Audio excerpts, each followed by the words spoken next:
We call this meeting to order. If you could please rise if you are able. Pay attention to Deputy Mayor Padilla for the invocation, to be followed by the Pledge of Allegiance. Thank you, Mayor. Rabbi Samuel Stern is the rabbi of Temple Beth Shalom in the Topeka, a position he started this July after being ordained from the Hebrew Union College Jewish Institute of Religion in Los Angeles. After graduating from Towson University with degrees in history, Jewish studies, and Jewish communal service, Rabbi Stern worked as a synagogue youth professional until starting his studies at HUSC JIR.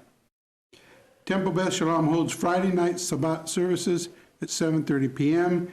and Saturday morning Shabbat services are at 10 a.m. Now, Rabbi Stern, I have a request. If you, in this evening, when providing the invocation, would you say a prayer for the police, family, and community, and for the Topeka Police Department, and the family of Tony Patterson? On this date, Tony was killed in the line of duty, serving this community. So if you would include him in your prayers, I would appreciate it. Thank you.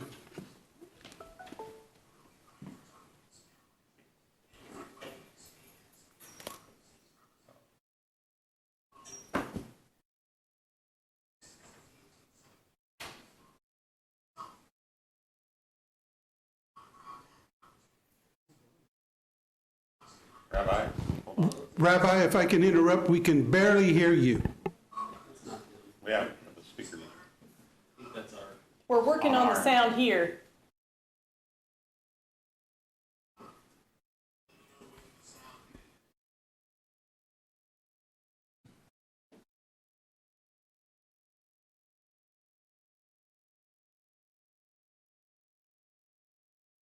Just one more second, Rabbi. Thank you so much for your patience.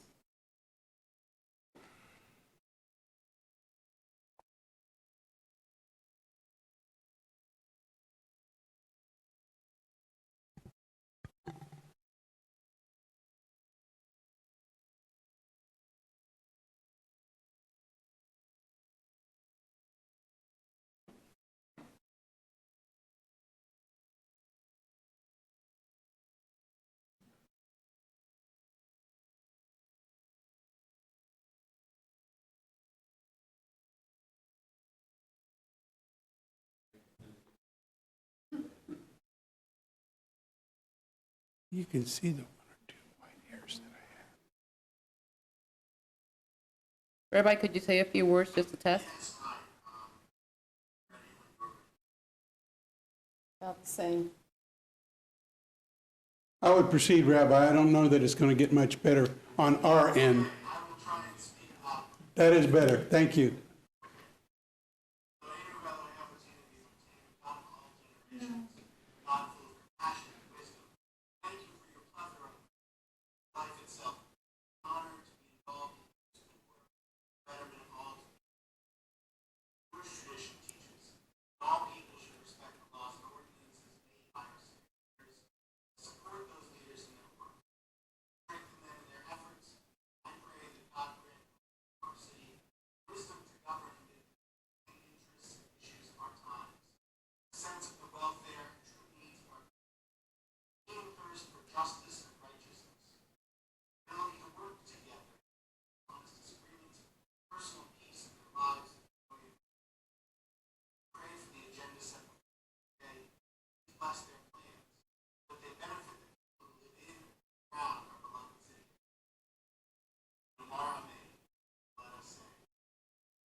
Amen.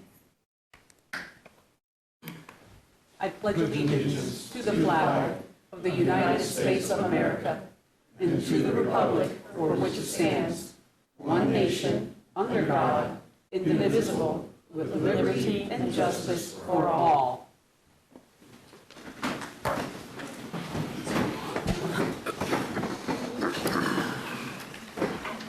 We now proceed with the roll call. Mayor De La Isla. Here.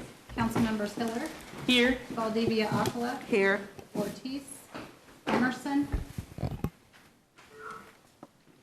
Padilla. Here. Nager. Dobler. Here. Duncan, Here.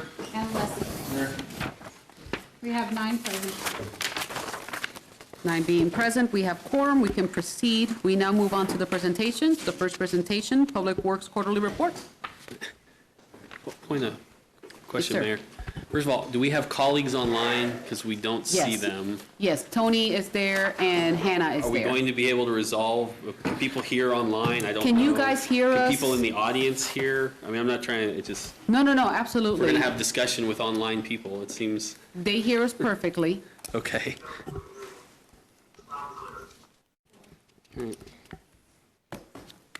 Okay. Most importantly, is this heard at home?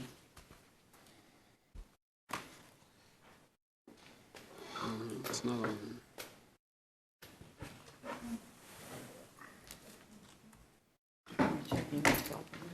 Yeah, so if somebody can check their cell phone to make sure that we don't have to stop the meeting, because if it's not being published at home, I don't want to continue.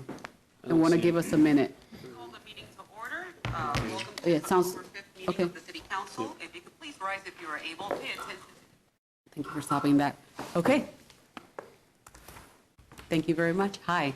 Excellent. Good evening, Welcome. Madam Mayor. Glad to see you. Glad to see you doing well. Thank you, Amen. sir. Mr. Deputy Mayor, how are you this evening, sir? I'm well, thank you, sir. Outstanding. And to the rest of the members of this honorable body, good evening. I'm here this evening to present you with the third quarter report for the Department of Public Works. It's been a while since we provided this report, though we continue to provide it for the Public Works Infrastructure Subcommittee. We're hopeful to give you an update on some information and help you to better understand that we are moving ahead slowly but surely. First up are the projects under construction. For 2021, we have 9 projects that are currently under construction, in addition to about 70 or more curb and gutter projects, which I'm sure some on the council are pleased to hear about. These projects will conclude between October 29 of this year and November 2nd of this year. And I will give you more specific information on them as we move through this presentation. Next up, those completed. We have North Kansas Avenue between North Curtis Street and North Norris, Southwest 8th Avenue Sidewalk Improvement Project, the Northwest Furman Road, which is a quarter north of Lower Silver Lake Road, and the Southwest Urish Road project, 29th Street project, which was a project that we moved up. It was actually scheduled for 2025. We did the work this year. We're hopeful that it will give us a couple more years so that we can actually begin the planning in 2025 and the proper reconstruction of that road in 2027. In design, we currently have, for 2022, we have Southwest 17th from I-470 Bridge to Wanamaker Road and Southwest Westport Drive, 17th to Wanamaker. We also have Southeast California, 37th to 45th, and Northwest Tyler, Lyman to Beverly. And for 2023 construction, we have Southwest 17th, McVicker to I-470.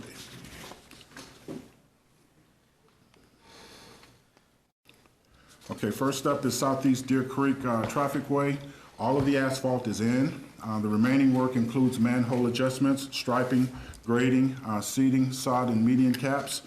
From the engineering department, they said that this project is looking really good. We're getting ready to open it up for you. The Central Park neighborhood sorts, the last sanitary sewer main and alley are under construction and all sidewalks are done.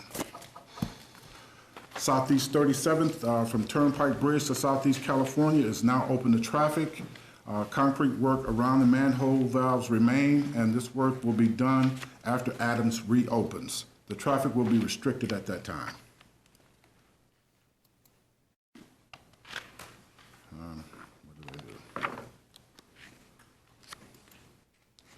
Okay, the next project up is Southeast 29th and Kansas intersection.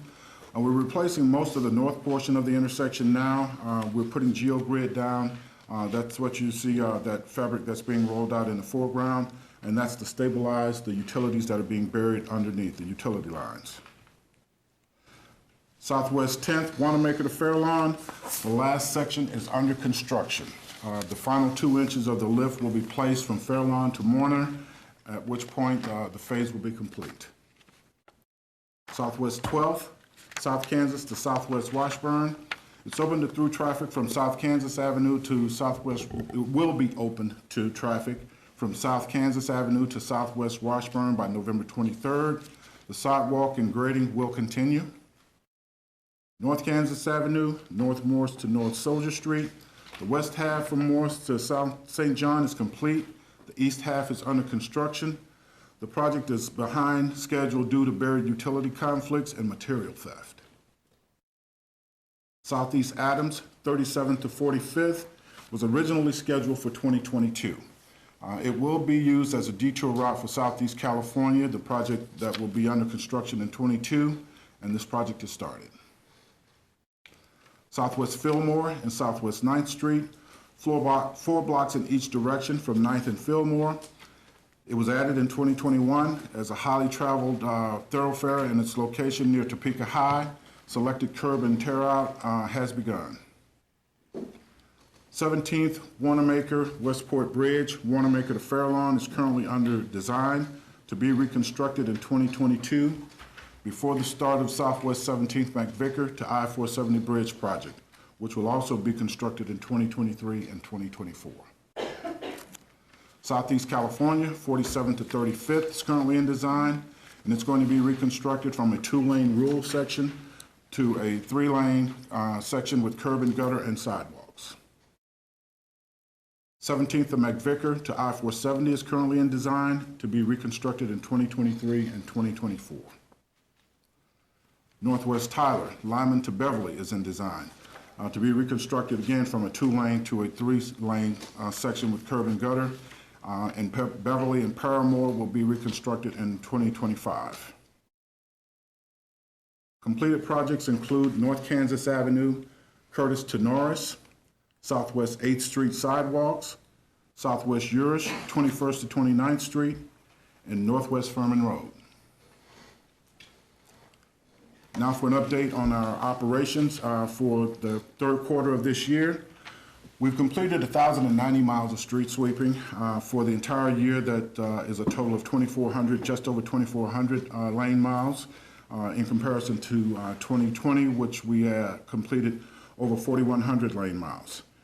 Crack sealing this year, we completed 11,800 linear feet.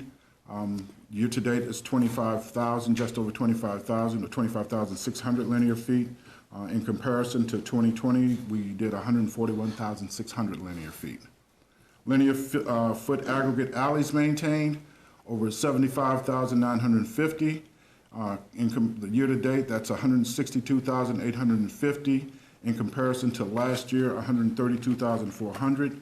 Here we actually were able to increase our output with the ability to put another motor grader into operation so that we could up our completion of alleys from 3 to 4 to 5 on a weekly basis.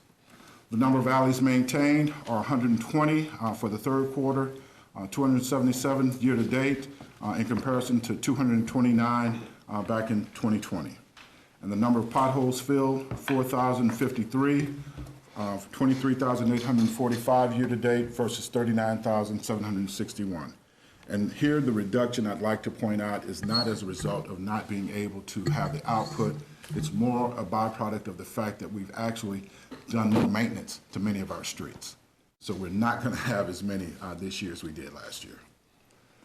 In the areas of traffic operations, we've marked 619 lane miles. Year to date, that's over 1,500 lane miles in comparison to 1,771 last year. After hours calls, we've received 38 this year, 38 this quarter, a total of 117 for the year to date in comparison to 117 in 2020. And the signs manufactured, 359 for the quarter, 948 year to date in comparison to 2020 where we manufactured 992. And the street lights repaired, we've repaired 8 for this quarter, or 43 year to date in comparison to 53 for 2020. And traffic signals, we've repaired 373 for the quarter and 856 year to date in comparison to just over 1,300 in 2020. In the forestry division, we pruned 359 trees for the quarter, or for the total of the year, 1,437 in comparison to 2020, which was at 1,607. We've removed 66 trees, a total of 231 for the year versus 434 for 2020. And we've removed 54 stumps for this quarter, or 142 for the year to date versus 435 for 2020. And traffic visibility issues resolved, 45 for the quarter, 76 year to date versus 74 for 2020. And for broken or hazardous limb issues resolved, we resolved 249 for the third quarter and 453 year to date versus 440 for 2020. And blocked alleys or streets cleared, 24 for the quarter, 48 year to date versus 55 for 2020. Next up, I want to talk just a little bit about our winter operations prep. This is an area where you're going to see a marked increase in our service with a decrease in our cost. We are going to conduct our dry run on October 27th. We are going to be implementing a new anti-icing program where we will actually be treating or pre-treating our streets ahead of the storm. We will start our operation 5 days in advance of the storm. 3 days prior to the storm, we will actually begin treating the streets. Motorists and residents will notice us out there, but the manner in which we will be doing it will not inhibit the traffic flow and will give us the coverage that we need. The intent is to be able to treat all 1,610 lane miles of the city at a much lower cost. I actually did this presentation for APWA on Friday and shared with them that if we were to treat all 1,610 lane miles of the city with rock salt under our traditional methods with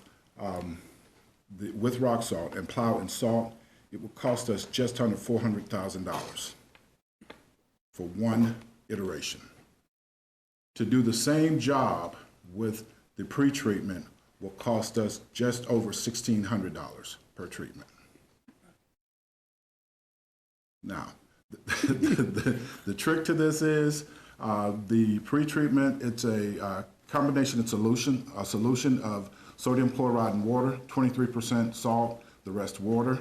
We will be adding beet juice to it, but the trick is getting it out on the deck before the storm actually hits, so that when the winter precipitation actually hits, it begins to interact with the agent on the deck immediately.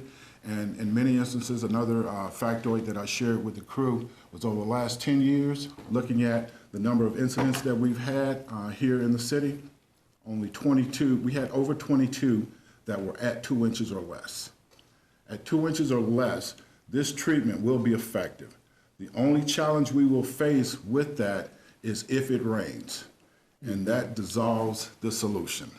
But that's a decision that we will make. It's a critical point decision that we will make at that time. In other words, if the rain is far in advance of the storm, we will not pre-treat. On the other hand, if it's coming in just ahead of the storm, we will make the decision to go ahead and pre-treat, and we will just follow up with another treatment at a much lower cost that will still yield us the same level of effectiveness.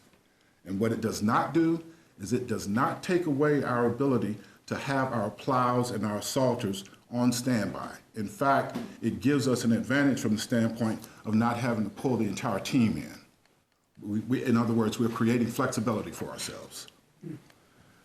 In addition to that, we'll be able to treat our back lanes and our multi-use paths. We have amassed about 88 lane miles of what we call multi-use shared paths, or these are the 10-foot wide paths that formerly we held the residents responsible for maintaining. We can't ask them to do that.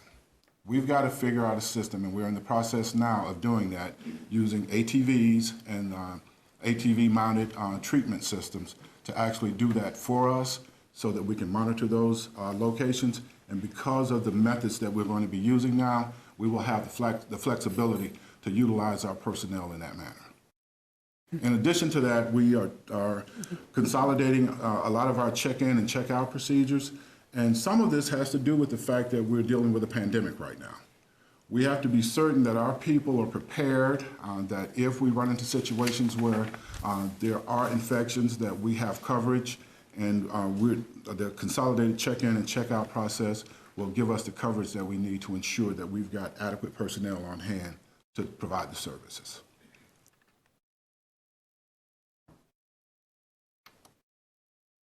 What do I do? Okay. Next up, C-Click Fix dashboard. Here's something that I'm sure all of you are going to appreciate. Upon coming on board, I asked about did we actually have a dashboard that shared with us how we were performing. It was in the process of being developed. The technical services group and general services and the business and analytics division in general services were busy working on it. They rolled it out at the beginning of this month. I've been receiving a copy for the last 5 weeks. And what it does is it provides me a list and will provide you, it will be available to you. It will provide you a list of the service requests in your particular districts and citywide. It will tell you how long those requests have been out there. It will tell you which ones are in the process of being completed so that you can begin to identify what the problem areas are in your respective districts and begin to ask those pointed questions as opposed to waiting for someone to give you a call and ask you about any delays that may be being experienced. Next up, the curb and gutter program. I mentioned it briefly. We have 159 service requests in progress currently. That brings us down to about 410 remaining or open and awaiting action. We've closed 70. That list is an actual living document. We're getting requests in even as we complete them. So I can go back to June, July timeframe when I was asked by one of the members of the council how many we had open. We had 500 open at that time. We've gone down to 490. We're continuing to work. What we believe has happened is we have hit a sweet spot in terms of how many of the service requests or how many of those locations are going to be needed and the cost that is going to be needed in order to get the contractors to actually bite on it. I've been signing administrative action forms ranging from $167,000 up to $337,000. We think we're in the ballpark, and we think we're going to be able to continue to work that down and to deal with the remaining backlog that we have.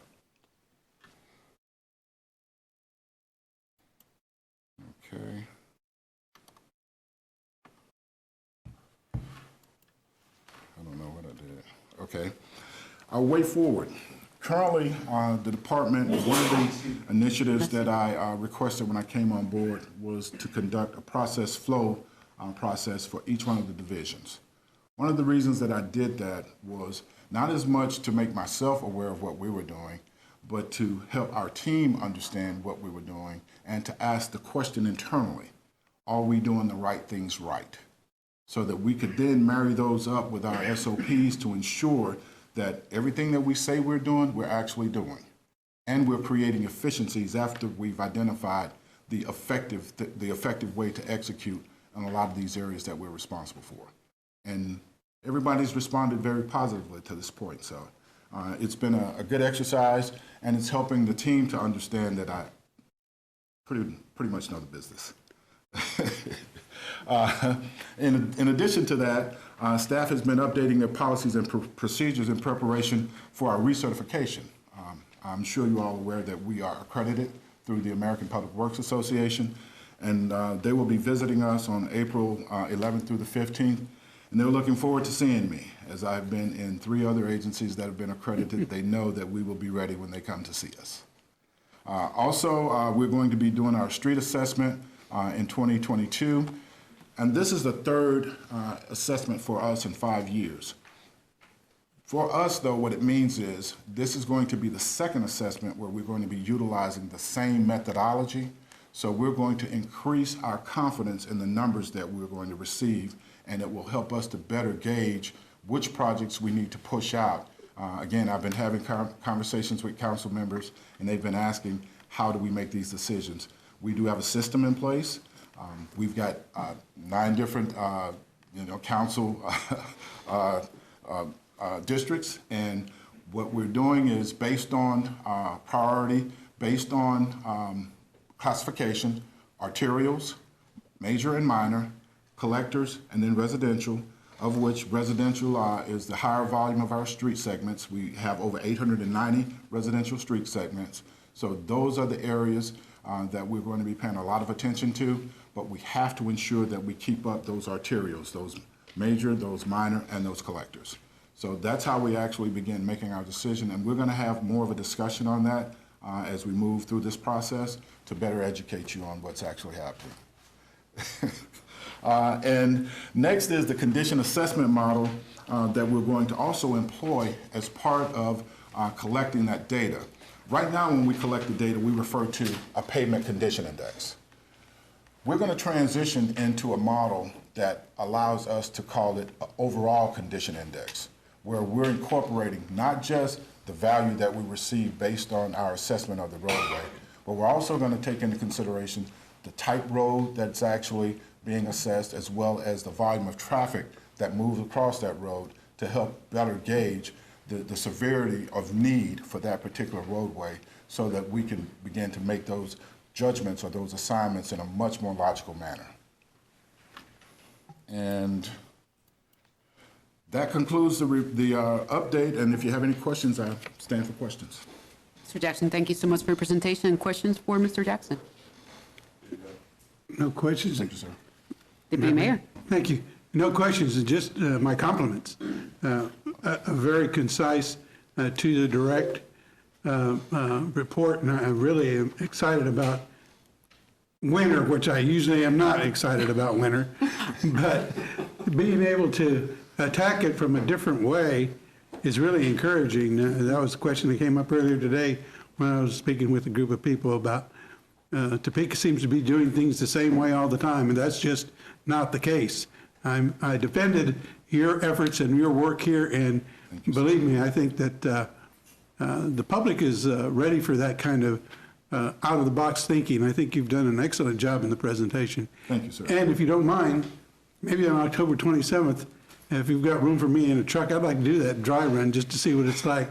I think some of the other council members have done that. Please, come on out. We invite you to come out, Deputy Mayor. Okay, thank you, Sir Rector. You're welcome, sir. Yeah, I'm not driving. Councilwoman Hiller? Thank you, Mayor. Thank you for this report. Yes, ma'am. I think it's exciting. A couple, I don't know if they're questions or comments. One, if maybe you're not there yet, but as you progress with these quarterly reports, when you have, well, like the pothole description that you made, where you said we did less potholes, but that's because there were less potholes, which was the plan. Yes, ma'am. One of the things we've been working on, at least I think everyone has been, is coming up with what we think the norm should be. You know, for instance, we can't celebrate doing 55,000 potholes if it really should have been 2,000. Yes, ma'am. And so if as soon as you can, I would like to see what the goal number was for the year in each of those. And then maybe just an arrow up or an arrow, you know, even or down in terms of whether that goal is more or less or the same as it was before. Because for instance, with alleys, and I was really pleased to see the number up, one of the things that I know will make a difference in my neighborhoods is when we get back to a routine. Yes, ma'am. And when that routine is adequate so that nobody has to call you at all, they know you're coming twice a summer, let's say. And so that reduces substantially all the customer service calls as well. But when we've hit that sweet spot, as you called it, on whatever it is, so that we know we're there. Yes, ma'am. I like the progress report, but when you're ready, it would be nice to have that. I also really appreciate the discussion about doing the 10-foot walks, because I know that when we started to do those, people had questions about them here on the council as well as in the community. But having been part of the group that started the bikeways programs, we looked at what other cities do, and they really do prioritize those paths and walks, because if it's not safe to drive, at least people can walk or ride their bike like they usually do instead of have to get a vehicle out. And many cities make those the first thing that they clear rather than the last. And so I'm really glad to hear that they're part of the plan. Okay, thank you, ma'am. And to your first question, Councilwoman, We will be rolling out information. I did not speak to our key performance indicators or our KPIs, but they will be forthcoming. Great, I thought so, but thank you. You're welcome. Thank you, Mayor. Thank you. Additional comments of Councilman Lesser? Thank you. As stated previously, nice job, nice work. One question I have for you. I know that we're starting, as we're moving into the winter season, one of the first things I'd kind of ask you I'd like to see is a report from you coming in on the what you felt after, I think, 3 years we have now of the microsurfacing that has taken place, of how it's holding up, how it's doing, is it doing what we expected it to do, and so wanted just to remind you of that. I knew you were going to wait till we got through the summer and then evaluate prior to winter, but I would like to see how that is from your perspective, so we can evaluate how we move forward with that moving forward. Okay, and Councilmember Lesser, I did provide, I did have a copy of a report that I can forward to the body once I give it to the city manager. I can forward to the body that actually gives us what our average PCIs are based on the classification of the streets, and that's a byproduct of the maintenance that has occurred.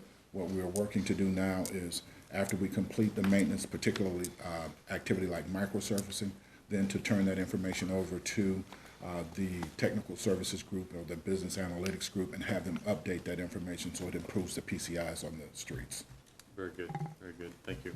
Yes, sir. Councilman Duncan? Thank you, Mayor. I don't know, I tweet out the weekly pothole report on a regular basis. By far, one of the most popular things I put on social media. I don't know whether that's good or bad, but I do think people appreciate to see that the work's being done, and actually, I think it's a positive. But my question is, before you got here about a year ago, we had some delays in projects, which of course create a ripple effect in all projects. We don't need to name names here, that's not the point of this question, but in general, because we were having some delays with our good friend at the utility companies not meeting deadlines with coordinating with some of our projects, which would of course delay that project. And from your perspective, stepping in, is that relationship, or is that an issue to date that you see? Are they meeting their deadlines to, whether it's putting up poles or completing their portion of a project? Have we seen, I know you weren't here a year ago, but improvement, I will say, in that, or are we having any issues there? Yes, sir. I'm going to have to defend my colleague on that. They are doing well. In fact, one of the things that people tend not to appreciate is when they go in after we've resurfaced the road and they tear it up. What they don't understand is that particular line may have or may not have been scheduled for maintenance or reconstruction, but when it fails, they have to do that work. But they make every effort to coordinate with us, and they've been very dutiful with us. And I'm sorry, let me clarify. I'm talking about phone, internet providers, those utilities, our external utility friends, yes, sir. who we often Yes, sir. rely on to do their part, and who a year ago we got a report weren't always meeting those deadlines for various reasons. Thank you, and I sir. know that has a ripple effect then in other Yes, projects. and thank you for that clarification. Yeah, sorry, no, I have no concerns about the hard work of our other utility Yes, staff. sir. We're in the process now. In fact, we had one of the utilities who will remain nameless actually came to us thinking that they were going to tell on our right-of-way inspector. And the byproduct of that was we are now in the process of rolling out an online permitting activity to make it very easy for them to pull a permit or to at least start the permit process so that our right-of-way inspectors know where they are, can go out and check and make sure that they're doing exactly what they need to be doing. But most importantly, if they haven't pulled that permit, to shut down the work. Great, thank you. Yes, sir. Different tune right there. Huh? I know that you made an allusion to the comment, the fact that you work very well with utilities, and I wouldn't expect anything less. But when you were talking about the new change in, you called it the complete score rather than the pavement condition index score? Yes, ma'am, the overall condition The index. overall condition. Thank you very much. Yes, ma'am. Are you also collaborating with the utilities so that part of that score includes whatever work needs to be done, so that if anything can be matched together, we could just work seamlessly on that? Madam Mayor, we do that through our utility coordination efforts, and they meet monthly, I believe. They meet monthly. Our utility team meets monthly. But that's a factor that I didn't think about that I'll have to write down. Thank you, sir. Yes, ma'am. All right, other questions? Madam Mayor. Councilwoman Nager. Thank you, Madam Mayor. Thank you, Mr. Jackson, for this wonderful presentation. I'm very excited to hear that you're looking at pre-treatment for the roads in the case of snowstorms, because an ounce of prevention is worth a pound of cure. But with that, are there going to be any significant changes to the load that we're putting on our friends over at Stormwater, since we've been talking about utilities, because of the agents that are being used in that pre-treatment? Is that going to be more work on their part to go ahead and filter that back down to be able to put back into the road? Wow, excellent question, Councilwoman Nager. Actually, it's going to be environmentally better. It's going to be sound because we will be using less agent. So from an environmental perspective, we'll be able to provide a wider level of coverage with a lower use of agent. Excellent. My chemistry professors would be very pleased with that. Thank you, Madam Mayor. Wonderful. Additional questions or comments? Councilwoman Hiller? One more related to the snow removal, because we've had the spraying before. One of the things is that nobody can see it, so they don't think we've been out at all. Mm-hmm. And then there is that problem if it rains, and what can happen at times when it has rained is that then it correspondingly freezes. Right. And what you have is a really bad ice situation. Any answers okay at this point? Because I know your program for the treatment is new, but have we worked on a corresponding public information metric so that the public knows that we've been out and what we've used? And if we do get into an ice situation or one that's actually dangerous, some sort of something that could become predictable that says, stay home. Yes, ma'am. Wow. When we do our presentation on winter preparation, one of the things that we're going to provide is our organization chart, which will provide you with our communications piece and how we will be proactive in the delivery of information. First, for you, everything that we do will go through the city manager. He and I will have a conversation, then I will go through my snow coordinator. A decision will be made. That information will be pushed to you all, and then it will be sent out publicly. So everything that we do, when we get ready to make a decision on our posture or our treatment activities, it will go out. It would probably be nice, and where I was leading was more like graphics or whatever, maybe the sort of somewhere from green to red in terms of how extreme a situation is and caution is needed. Street conditions. Yeah. Just something to think about, especially because people can't see the pretreatment. Yes, and being certain what it's going to be like when they need to get up in the morning and go to work or take their kids to school. Mm-hmm. Yes, ma'am. Got it. Thank you. Sure. All right. Thank you so much for your presentation. It's great to have you here. Thank you. We now move on to our next presentation, Utilities Quarterly Report.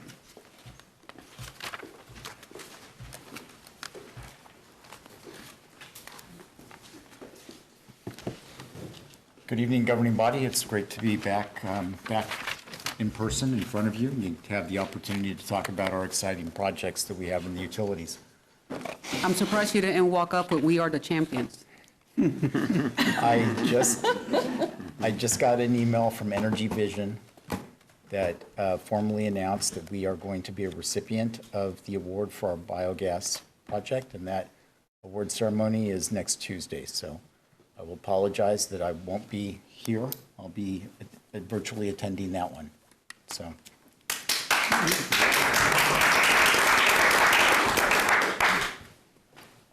I want to start with some waterline projects. We have in construction right now a project over by Hills, Crane from River Road to Jefferson. As part of that project, we actually did a developer project that was jointly funded 50% by the city and 50% by Hills, running a new main along the east side of their property on River Road. That allowed me to abandon a dead-end main. There was an old cast main that had brakes on it and had a hydrant at the end of it. And also allowed for, off of this new main, they now have a 4-inch feed, an alternate feed coming off of that. So it was one that mutually benefited us and was one that we only had to pay half the cost of. So win-win for us and Hills, and I really appreciate their cooperation in partnering with us. Gamble and Nottingham, out by Lake Sherwood. We have final completion, went through and knocked out the punch list items on that. Most of this project was done by horizontal directional drilling, so think of it as boring. You see the bore pit on the right, you see that PVC pipe sticking out the end of it. The boring allowed us to reduce the impact on the residents. It also allowed us to reduce the cost of pavement restoration. We did have to do some portions of it open trench, and you see on the picture on the left, those pieces of PVC pipe sticking up, those are actually valve boxes. Down at the bottom of those are our gate valves, and so this section we have valves to be able to isolate in the event that we have a break, which hopefully with new PVC pipe, we don't for a long time. This water line that we replaced is only 40 years old. This is a perfect example of the failure to adequately protect the line at the time it was installed. It was directly bedded in our heavy clay corrosive soil. In design, the most exciting project that we have in design is 21st Street from Washburn to Western as part of our water distribution master plan. The recommendation was to upsize this line from a 12 to a 24 to be able to ultimately link to our 48-inch main over on Oakley to provide a transmission path to the pump station that we have at 19th and Western.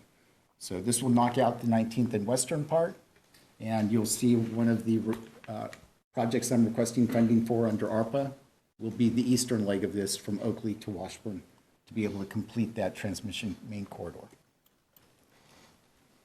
Biogas, already stole the thunder there. Award-winning program, just to get you guys up to speed. We were finally able to get the manufacturers' representatives from France over here. They were having huge issues with visas. They came in, did the preliminary inspection of the facilities, and then we're looking at a startup and testing early November. Southern Star is saying that they're on track for mid-November for having their offtake facility constructed next to the interstate commerce main. The project I want to focus is Roosevelt. I will just apologize to the people, Collins and Munson, who have had craters in front of their house all summer long. This is a massive, it's a 54-inch interceptor. Interceptor is just a large gravity sewer. We had such extensive damage to the structures there that we weren't able to do our usual rehab with the geopolymer. We're actually using what little bit of concrete is left as effectively the form to be able to pour new concrete inside there. Hoping by the end of this fall to have that one knocked out. You see, this is a before picture of the vitrified clay, pretty rough in here. And this is after we have pulled the sock impregnated with resin, and then filled that with hot water so it basically cures in place.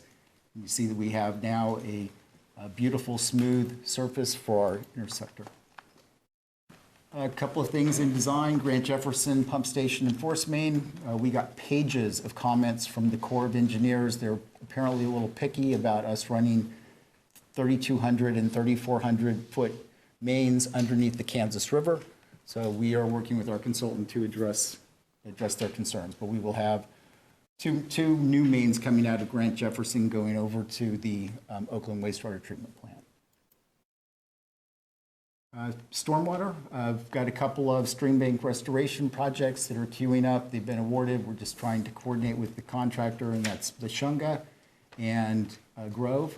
Seward bulb outs, contractors remobilizing next week to get back on site, to get back started on that. We had a little snag with the supplier of the concrete structures and pipe, who's not able too, because of some staffing issues and some COVID issues to deliver when they were supposed to. And you see, this is the location of the Shunga Streambank Restoration. You have the Landon Trail right here, Shunga Trail. This is 20th and Kansas, if that helps to put it into perspective of where it is. We had about 180 feet of stream bank that has just collapsed, putting the Shunga Trail at risk. We're going in with 2-ton riprap for the bottom course to do the toe, and then 200-pound riprap up the side of that for the bank stabilization, to be able to weather that.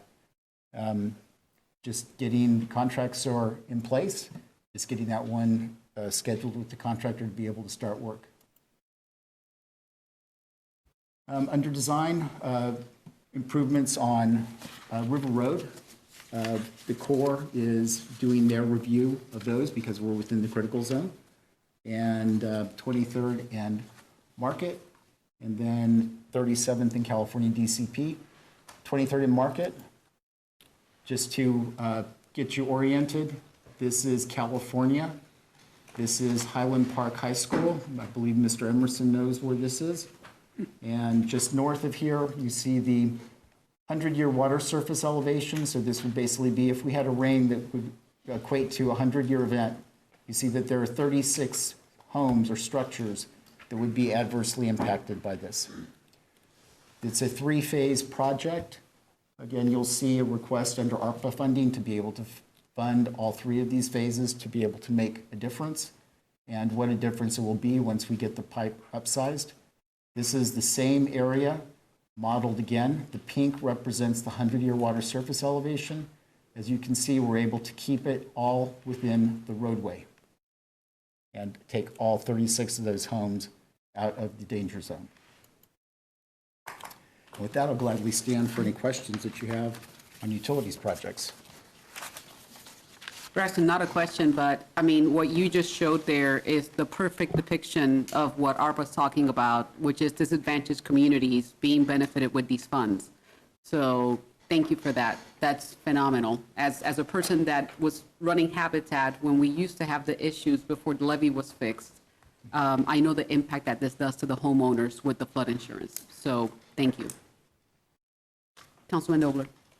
Thanks, Braxton. I'm a little disappointed no beet juice mentioned in your presentation, but we'll let that slide. You mentioned it briefly.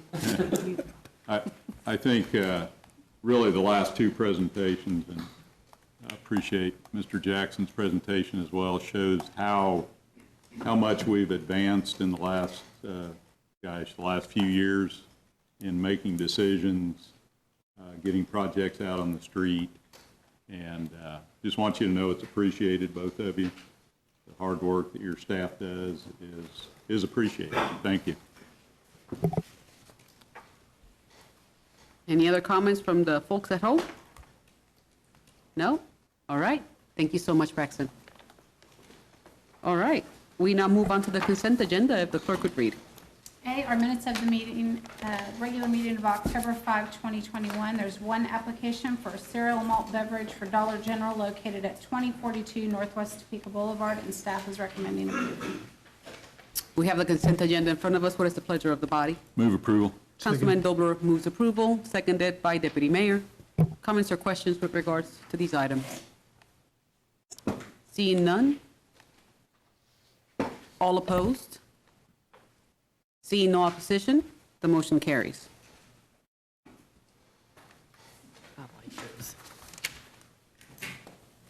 We now move on to the action items. Action item A, if the clerk would read.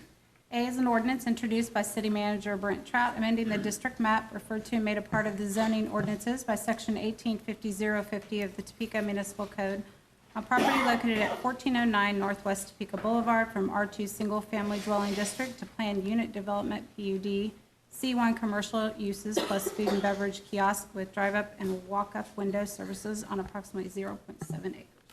Before I call on the city manager, I did want to note, we do have somebody signed up to speak on this item. However, based on Rule 5.4, we are not able to accept at this point any more public comment on this item.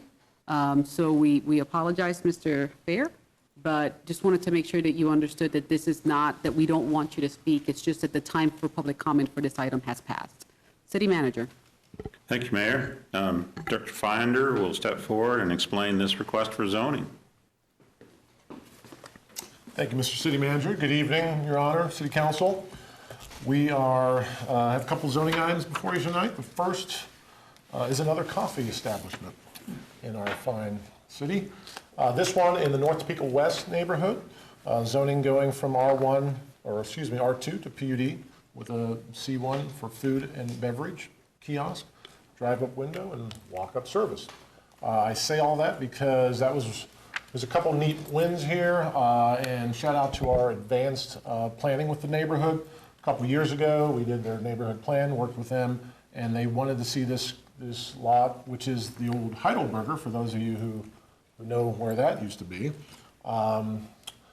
This was a vacant lot for many years after that, and they wanted to see something that could serve the neighborhood, that wasn't necessarily just another outlet, but actually integrate their use and service into the neighborhood. So when the Scooters coffee team came forward, their model, they were able to acquiesce and modify their drive-through only model to accommodate a walk-up window as well as some outside seating. So we really felt that was we want to thank them for that, and also thank the neighborhood for advocating a few years ago and holding to what would serve the neighborhood best. The PUD also were a little different than normal PUDs. This is a text PUD. This does not have a site plan, a master plan. So the conditions are embedded in the ordinance. We have tried this a couple times. We're trying this again on those types of projects where we think we can best streamline the process so that, and in this case, we think that was proper. We're basically deferring some of, such as the traffic study, the landscape plans, and the site plan to the permit stage. But we have specific conditions in the ordinance with respect to the conditions that they can build with this development. So that is a good thing. That is an advancement, and we're going to see how that works and try that out on some other projects. The site plan itself did respond to some neighborhood concerns. This is the anticipated site plan for Scooters. During the neighborhood meeting, the church across Harrison Street asked to try and have the building move as far north that they could, and they accommodated that request, so you could still have a line of sight to the church. They also were concerned about the buffering, and you can see there's some generous landscape setbacks there from Harrison and the local streets. So all in all, very good teamwork here between the applicant and staff, and it culminated in a recommendation of approval from staff and the Planning Commission. So I'll stand for any questions. Questions for Mr. Fyander? Councilman Lesser. And just quick question. In reading the planning department's minutes and notes, I see that it's under contract. Does that mean it's under contract for purchase, the land, or under contract for lease? Purchase. Okay. Sorry. Yes. Thank you. Mm-hmm.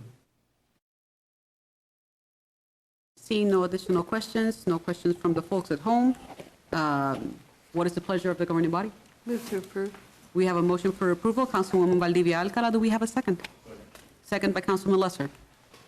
Additional comments or questions? Seeing none, all opposed? Oh, pardon me, yes. This is a time in which, because we're acting in a quasi-judicial manner, we have to provide ex parte communication stating any information that we have received pro or against this project, and that if we have received such information, that we're able to make an impartial decision.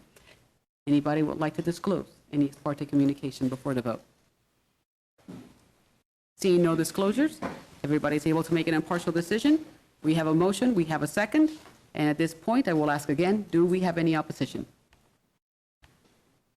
Seeing no opposition, the motion carries unanimously. We now move on to item B, if the clerk would read. B is an ordinance introduced by City Manager Brent Trout, amending the district map referred to made a part of the zoning ordinances by Section 1850-050 of the Topeka Municipal Code by providing for certain changes in zoning on property located at Southeast 10th Street east of Southeast Wittenberg Road from R1 Single Family Dwelling District to I1 Light Industrial District. City Manager. Thank you, Mayor. I ask Director Finder to come forward again and explain this zoning item. Thank you again. The second zoning item is a little more straightforward. We have a property, as you heard, at Southeast 10th in East Topeka that is just to the east of the research plant on Deer Creek and just south of the old Payless headquarters, and a fairly undeveloped area. And the zoning is being proposed to go from residential to industrial. Our future land use map in the Land Use and Growth Management Plan does designate this area for industrial, so it's a perfect fit. There is sewer and water actually in the area. Their proposal is just to use it for a contractor, office, and shop and storage yard. So it is all aligned with our plans for the area, and we recommend approval. Stand for any questions. Questions for Mr. Fyander? Seeing no questions, this is another instance in which we have to disclose ex parte communication as well as our ability to make a decision impartially. Has anybody received any ex parte communication they would like to disclose? Seeing none, what is the pleasure of the governing body?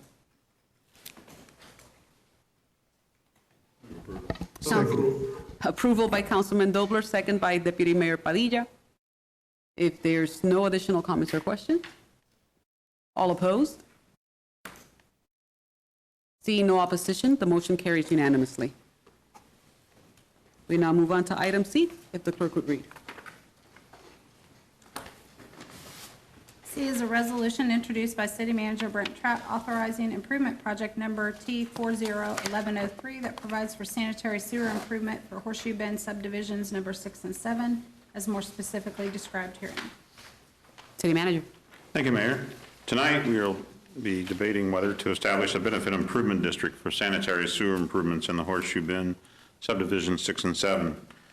These improvements will be financed by the city through special assessment general obligation bonds. The total cost is estimated at $782,500, which will serve 56 lots. If the governing body establishes the district, construction will commence, and upon completion, special assessments covering the project cost will be imposed on the property owners over the bond period of 20 years. The city of Topeka would finance the cost of the projects through special assessments, as was mentioned, and the cost would be repaid through the assessment on a unit basis for all lots which are included in the improvement district. 100% of the cost will be paid by the owners of the property within the improvement district. Questions for City Manager?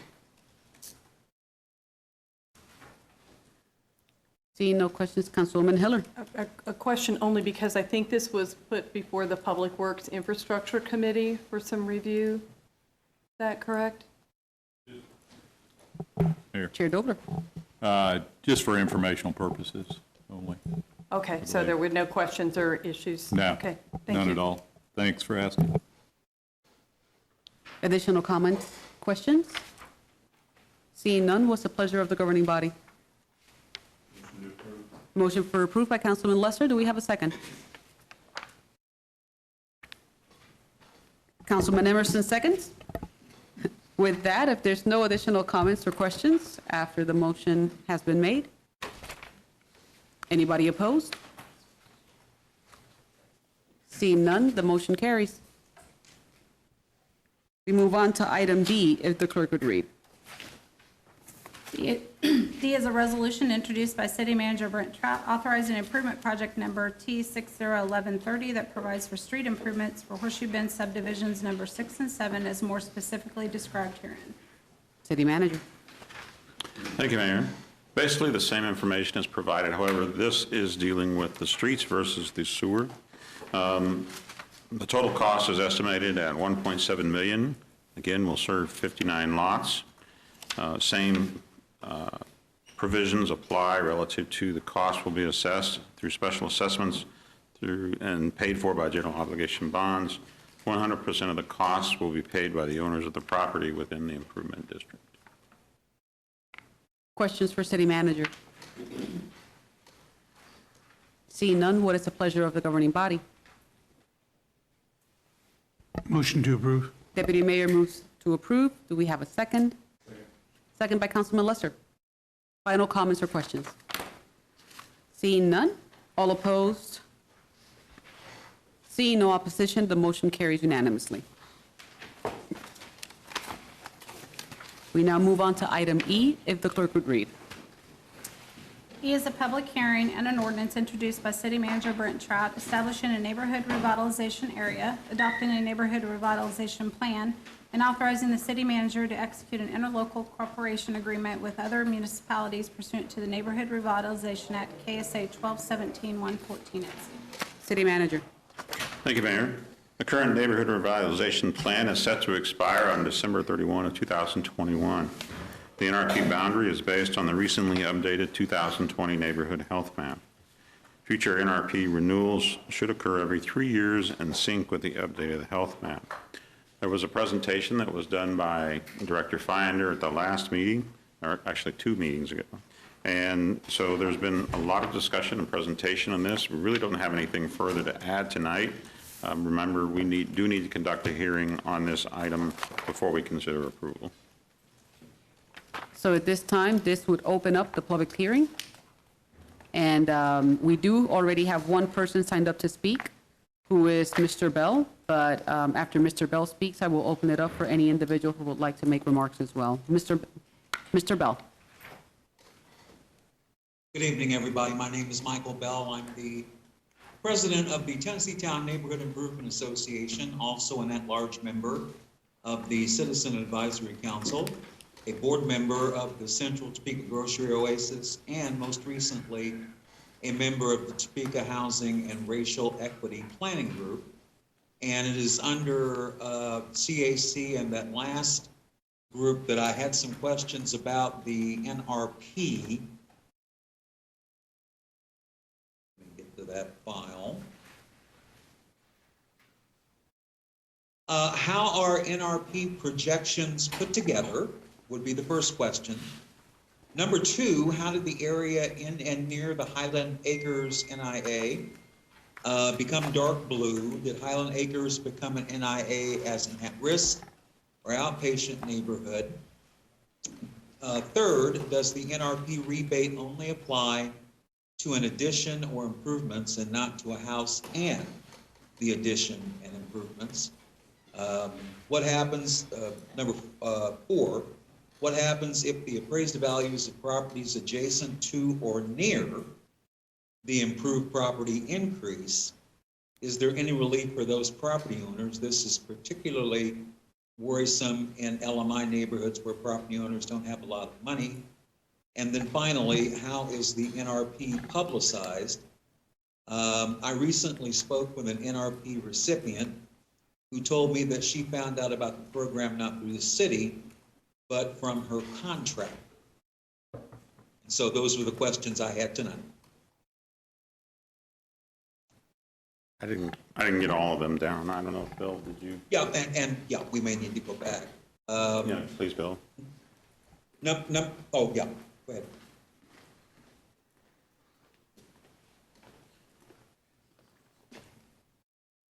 Did you, go ahead. Did you want me? Okay. You want me to go or did Bill? Good evening. I caught a few of those. Let me try and go down the list. So how's the boundary determined? The projections put together? Projections, he said.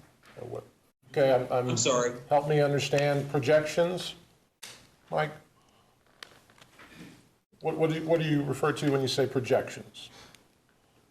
The health classifications or the boundaries of the NRP area?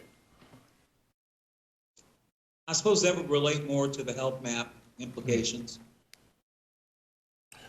So to answer that, yeah, the health map is updated every 3 years, and it's based on those 5 categories that we've used in single-family home ownership, property values, crime, housing conditions, and there's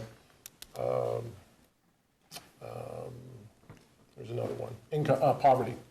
So we use those 5 based on the sources, outside sources, and measure each one of those for each census block group, and determine the score for each one of those census block groups. Does that help? And so that's how the priorities are established. Yes, yes. Those 5, what we call vital signs. Okay. Yes, yeah.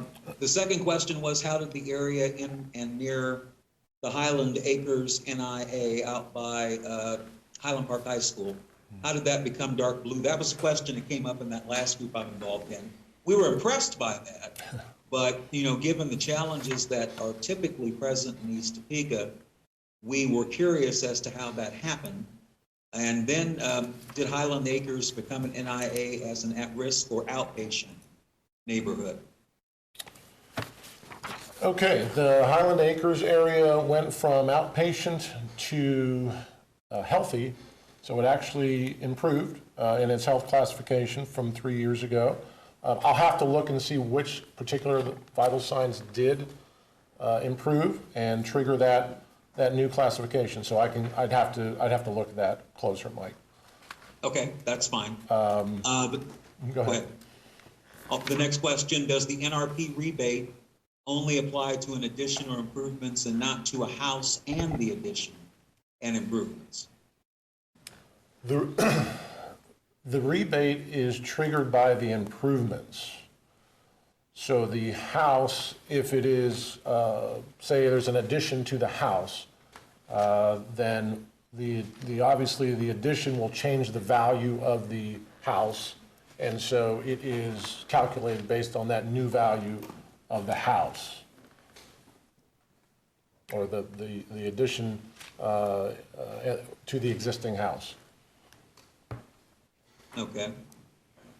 The next question kind of dovetails in from that question.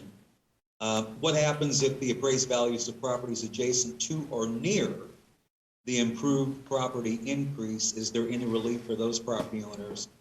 That's a particular concern in LMI neighborhoods where property owners don't have a lot of money. Sure, no, good question. So the rebate is triggered by an improvement, by the improvement itself. We are not calculating the market improvement, and so, or at least the county appraiser does not include that. So for instance, if a home went up in market value for whatever reason, and it's not because of the improvement, then they will factor that in. They will not include that in their calculation for the rebate.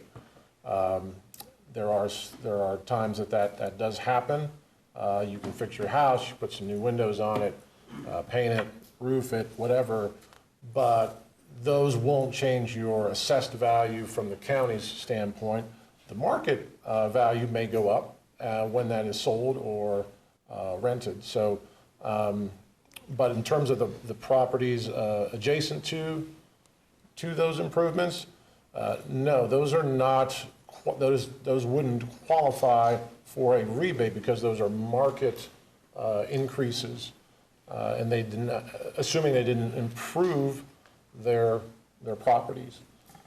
So there's no connection, I guess, with the rebate unless you physically improve the property and apply. Right, and that's understood. I guess the import here for me was that the NRP could have that ripple effect for adjacent property owners and their property values go up. And, when you're living in an LMI neighborhood, you're often looking for money for a lot of different things and not necessarily planning on having to pay higher property taxes because improvements have been made at a house that's adjacent to yours? Yes, I would say, I'm not the appraiser, but from what we've learned, those values that will go up when there is a sale or an improvement. So if comps are going, if there's sales in the neighborhood that show a market increase, then yes, the values will be reflected accordingly. Or if someone's making an individual improvement to a property, generally that does not affect the next door neighbor until that property would be sold. The improved property would be sold, and then you could see the market value begin to go up, and then that gets reflected throughout. It may have a ripple effect on the block if there's more than one of those that happen. Okay. Then the last question was, how is the NRP publicized? After it is approved, then we do a little campaigning, get it out to we have a contractors, you had talked about a contract. That's exactly the sort of folks we are trying to reach, because it's at the time of permit that those applications come due. So the contractors, the realtors, to get the word around, we have get it out to the neighborhoods at that time as well, to say, hey, particularly the ones who may have not been in it before. We notify them. In fact, we sent every property owner a notice the last time in an area I know that wasn't part of the rebate area before. So if there's any new areas, we do direct mailings to those property owners. And otherwise, getting it around the community is through through those types of channels, more the development, realtor, neighborhood, contractor circles. Thank you. Okay, thank you. Thank you. Councilwoman Valdivia Alcala. Was he the last one that we? Signed up, yes. Okay. Thank you, Mayor. I do have some questions. The first one may be similar to what Mike's asking, but what I'm looking at right here is I'm looking at the neighborhood revitalization area from 2019 to 21. So that was the last round. So I have an old map up here. And then I'm looking at page 9, the neighborhood revitalization area 2022 to 2024. I'm not an NIA aficionado yet like Mike is. So I'm just going to be looking at, when you look at Croco and you see on the 2022 to 2024, you see that dark red line all around there. That is no longer, it's removed from the NRA boundary. I assume that's, okay. That's correct. And then if you look at 3 years ago, and I think this is duplicating questions, but it was pink, which was at risk, and now it's outpatient. And there's no information providing what made that happen, which is not the worst thing to me. It's concerning to me, though, because, I mean, I would want to know why before I vote on anything like this. And then when you look at California, you see California and you see it all in dark blue, which is healthy. But then when you look at 3 years ago, it was also light blue, which was outpatient. And again, I too would like to know exactly what made that happen. But the other question I have is, when you look at how much investment was put in based on 3 years ago, you look and you see all these little green bubbles and yellow bubbles, which on the timeline show how much dollar-wise went in there, investment-wise. And so you see that in that corridor there, which it looks like Kansas Avenue corridor and the like, you see that there was a lot of investment dollars here, but it looks like it still stayed relatively in the intensive care and outpatient. And I just wanted to make sure that I'm looking at that correctly. I mean, with all those investment dollars going in there over the last however many years, we're looking still at a lot of red in that district. Would that be the correct assumption, that there hasn't been much movement in that way? Councilwoman, there hasn't been much movement. I don't, certainly it hasn't tripped into a new category. I don't know if within the intensive care category, if it moved up and improved its score, and so now it might be very close to tripping into the at-risk category. So I'd have to look at that. I would, two things. These are largely residential indicators. There is little commercial, I would say, indicators because these are neighborhood indicators, and we have residential home ownership, for instance. We have residential property values. Poverty, crime can go certainly both ways there. And then I always forget the other one. But you have largely residential indicators. So commercial projects are serving the whole, say the broader neighborhood, will help. It will help quality of life. It will help services and goods that are in that neighborhood and improve corridors. And so it is helping. Is it a direct, you'd have more direct score improvement if you build a new home or you added a new homeowner that wasn't there before. Those, or incomes increased. Those would have more direct influence on the score of the health for the neighborhood than a new convenience store, for instance, just for context. And then the other, I think the first question about why some of these went from one color to the next, we did present that earlier this year in May. We obviously didn't get to every single neighborhood. We indicated at that time which ones went up, which ones went down. We certainly can provide why. In fact, it'll take me a few minutes to go back and look. It's online to see why neighborhoods went up a certain amount. So just need a few minutes for that. Right, and I'm sure you understand, May, in my mind, is a long time ago. And also, I'm not really quick and savvy to all the ins and outs of looking through the city website yet. So I would appreciate that, because I don't think I would feel comfortable. It feels incomplete to me, and I'm just saying that with voting on anything until I have a better indicator about what actually happened. So that definitely would be appreciated. Okay. Okay, so we do have the public hearing open, which means that there is nobody else signed up to speak on this item, and it is the opportunity of anybody in the room or anybody else that's online to be able to just make remarks. The second call to see if anybody would like to make remarks or questions. Third call to see if anybody would like to make remarks or questions from the public. With that, the public hearing is closed. At this point in time, additional comments or questions from the governing body? Yes, Mayor. Councilman Emerson. Thank you, Mayor. I do have a question. One thing, I understood most of this.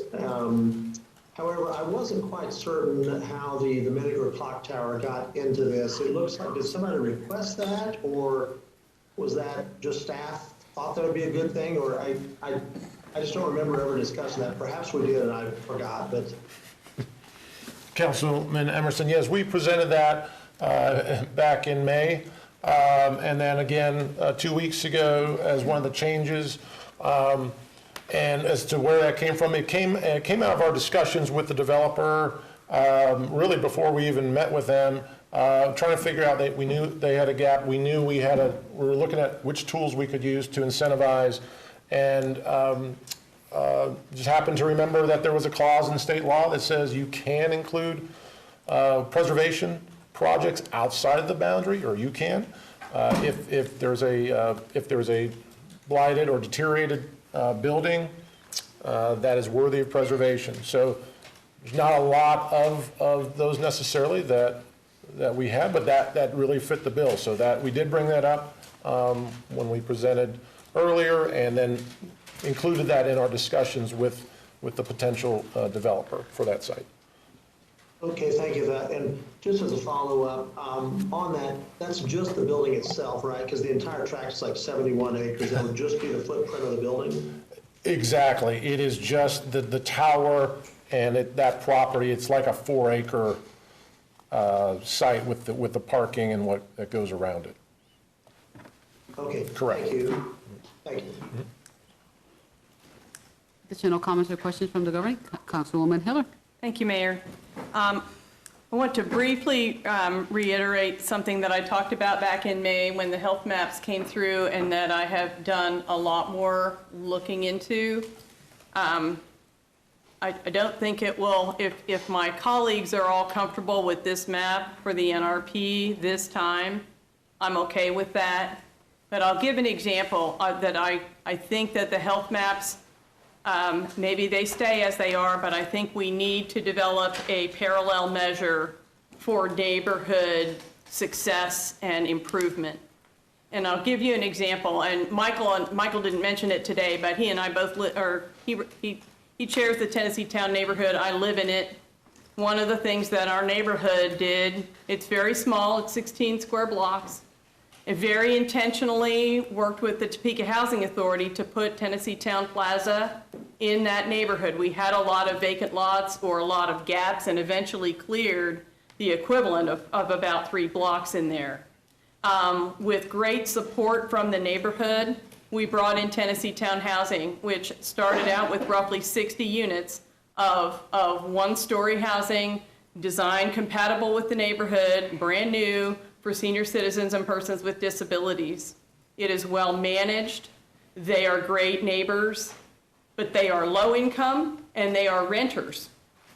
And so when you take the 5 points that you use for the neighborhood health map and add 60 low income renters, what happens? You just improved your neighborhood, but your score went down. We subsequently agreed to add another 24 units to Tennessee Town Plaza. We also had Asbury Mount Olive Church across the street build 11 units of townhomes with double tax credits for low-income families. And meanwhile, we'd done some home ownership stuff between 12th and Huntoon and north of Munson, but agreed to have those developments come in. And most recently, Tennessee Town was in sort. And the 2 development projects were 2 big, gorgeous duplexes that Cornerstone has finished on Lane Street. And next year, we should have a corresponding increase in new construction for renters by, well, that may not be renters. Habitat is building 2 more. But what our neighborhood did was looked at the fact that we value mixed income. We value providing safe, decent, affordable housing for low-income people. But again, if the more low-income people you have, the lower your score is in that bucket. And if the more renters you have, the lower your score is in that bucket, then even though we've done substantial improvements in safe and affordable housing, our score goes down. So I do think we need to look at those metrics for future, either in the health maps themselves or come up with and I've done some work on it, Bill, I'll send it to you, but I haven't yet, where the city has invested millions in infrastructure and it doesn't show up on your health map rating, where people have invested in new, safe, affordable housing and it doesn't influence your rating. I think we need to be able to figure out a different scale that will also measure those things, because people, the city and the people in the neighborhoods are investing in their homes and they are working. We want to measure those a little less physical improvements as well, in my opinion, a stronger neighborhood association, activities, people looking after each other and so on. Our current measure doesn't do that. So just wanted to mention that again for future, again, unless anybody has a problem with the choices for NRP this time. Further, I think everybody knows public health and safety has been really focused on property maintenance issues. I've also been working with the Neighborhoods on the Dreams program. And one of the priorities we all have is infill lots. And I got with Bill about it earlier in terms of NRP. I said, could we identify some of these infill lots that aren't in, like we did with the Menninger Tower, that aren't in these neighborhoods to incentivize people building infill? And Bill's answer was no, that this program wouldn't allow that. And if it won't, okay, but I would like us all to be thinking, if our target with our land use plan was to focus on infilling in our city, and we all want to see those vacant lots, at least an encouragement for developers and for individuals to purchase homes in those lots, it might be something we should think about in terms of both development services and making it easy for people for contractors to build on single or two-family homes in those lots, but also to incentivize it with something like this that's maybe a partner, since that's a priority for us. The last thing I had was that there was some discussion last time we talked about some discomfort with transferring the money. There is some kind of fine print in the NRP proposal that we have in front of us to transfer money from a fund that the city has into the Housing Trust Fund. And there was conversation that because the last time we met the commitment that we made to put money into that fund and put with it a challenge that there should be other money raised before we would contribute any further. And as far as I know, that hasn't happened.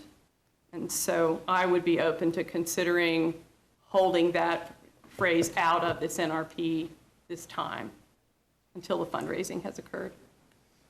And that's it. Councilwoman Valdivia Alcala. Thank you, Mayor.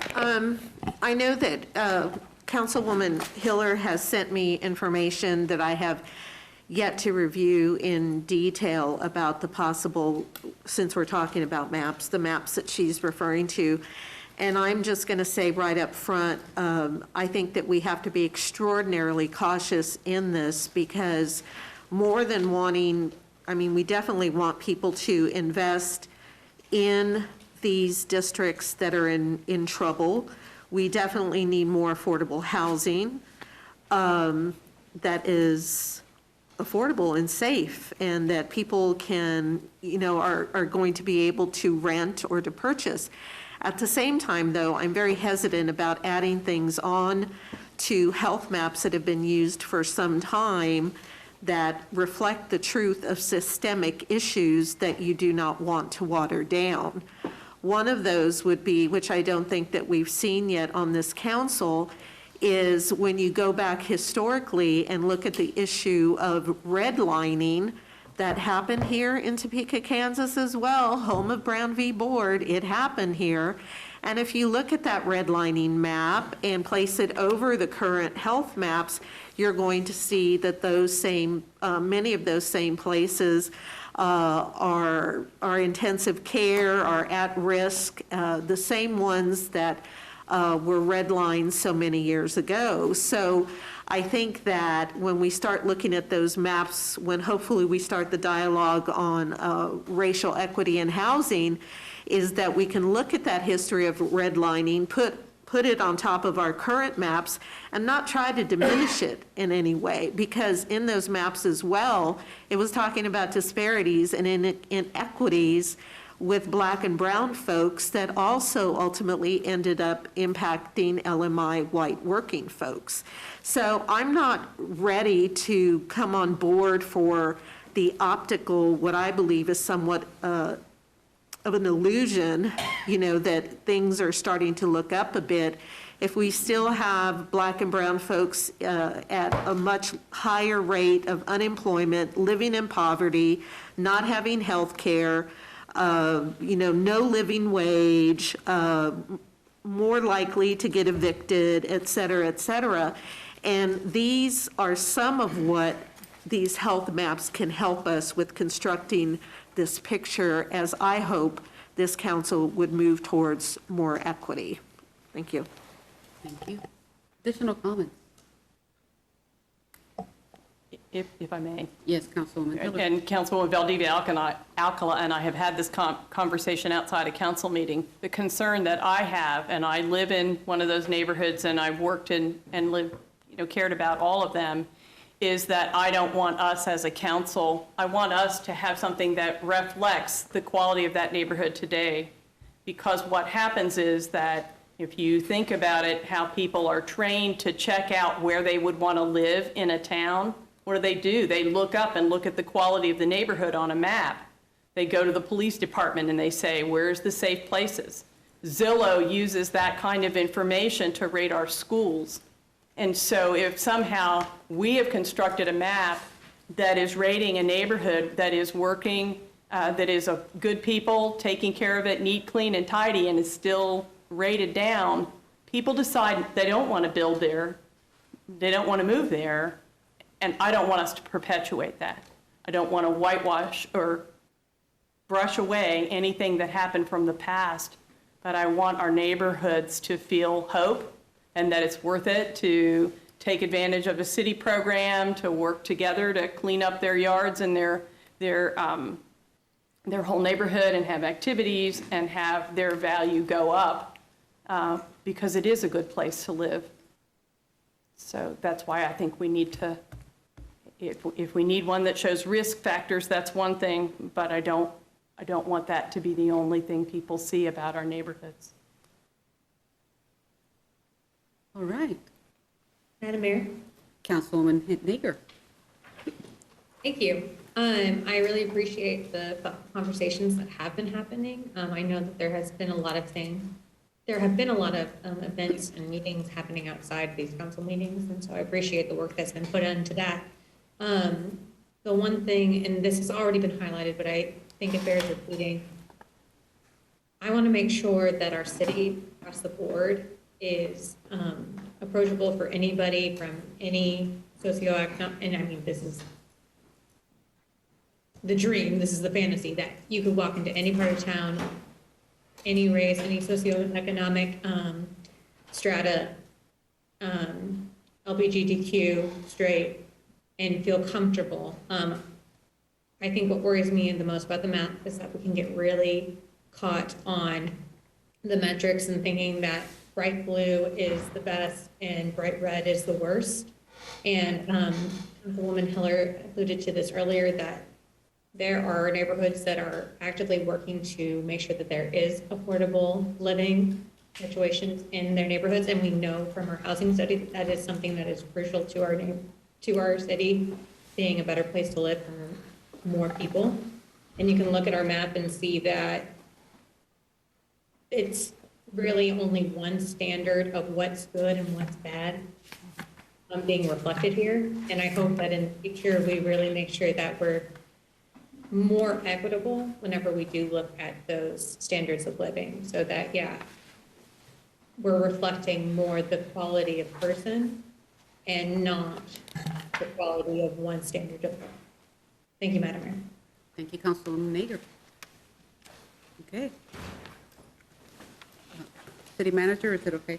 Yes, please do. I was able to look up the Highland Acres.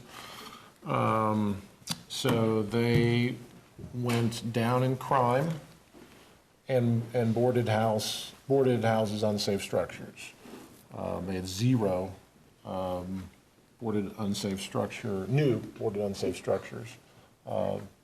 in 2020. So those were the two categories that went down, but that improved the score, if that makes sense, yeah. And then if I may, Your Honor, just a clarification, some context about the vital signs for a neighborhood that might have a heavier multifamily component. That's one of the things we try and balance in those vital signs, because residential property value is a vital sign. So if you build a new multifamily, your neighborhood should be a plus, and that's going up.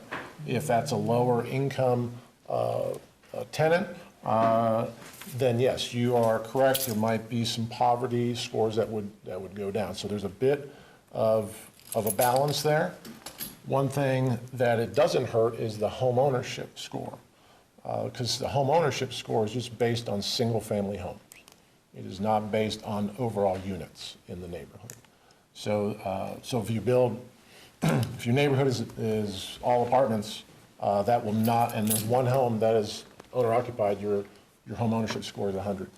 So just some context. Thank you. Thank you. Question. Councilwoman Hiller, yes. So, help me with that. So if you have, I mean, like my neighborhood is mostly single-family homes, and I don't know the numbers exactly, but probably half of them are rentals and half of them are home-owned. So. Yes, so there, one of the 5 vital signs measures just that, just single-family, how many are homeowner, how many are rental. And that is 20% of the overall score. It doesn't matter how many are multifamily. That's not measured in the vital signs. So that's Like really College Hill's a good example.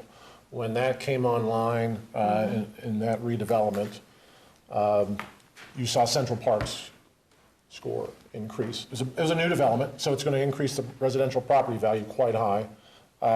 And so that was a market rate development. So it moved the indicators up for Central Park. It didn't bring the home ownership score down because those aren't single-family homes, and that's the only way we measure the home ownership rate component. is in single family rather Correct. than.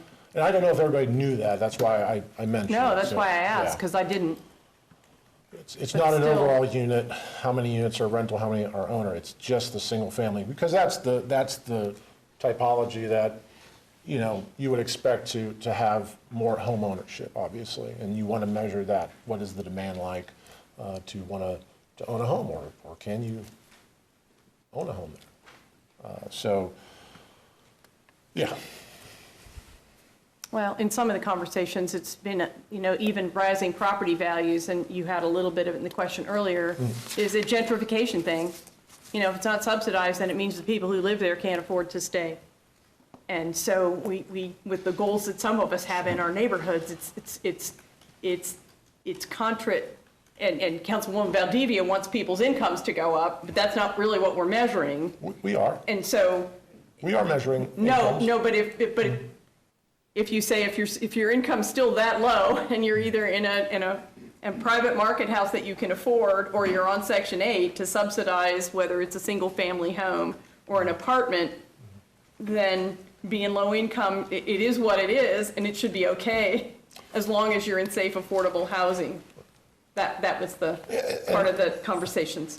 Yeah, and I think, and that's a great, you know, point that I wanted to follow up on, because, you know, we don't want to concentrate poverty. I mean, that is an indicator that's why that poverty sign is in there. We want to have affordable housing citywide, not just in one neighborhood. So that's a key indicator. Well, one last thing on that, and then we'll talk about it later, Yeah, sure. is in playing with that other scale, I mean, you've got to have some place for the low-income people to go. Now, if our model was that we thought that 30% of the housing in every single census tract or neighborhood should be of low income, so that we're addressing not in my backyard and mixing affordable housing in with others, that's different. Otherwise, there's just kind of no place for people to go. So those were the conversations. Thank you. Councilwoman Valdivia Alcala. I'm just going to say, thank you, Mayor. I'm just going to say, I think that this conversation is going like a little bit south, and I hope I'm not a part of it, but I almost get the sense like LMI or poorer folks and all of that are either being talked for, like they should feel okay about being LMI, when how do any of us know? Because maybe they want a living wage, or maybe they want good health insurance, you know? I mean, and the other thing is it's almost like the neighborhoods that we're talking about that are intensive care or at risk are somehow, I don't know. I mean, I don't think that, I hope that's not what you're saying, Councilwoman Hiller, that there's something wrong with them. Because that's there's something about this that feels uncomfortable, and so I think maybe we just do need to shelve it for a different And that's what I was going to recommend. I think that what we're discussing at this point in time is a different philosophy, rather than talking about the NRP itself right now.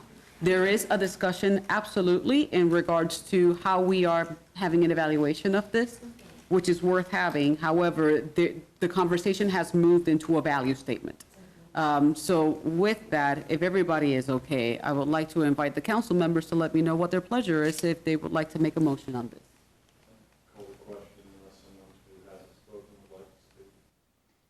So we have a motion by you then?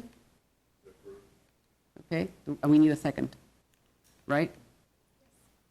Second by Councilman Dobler, motion by Councilman Lesser, and at this point in time, the question has been called, so therefore, anybody opposed? Seeing no opposition, the NRP passes unanimously. We now move on to item F, if the clerk would read.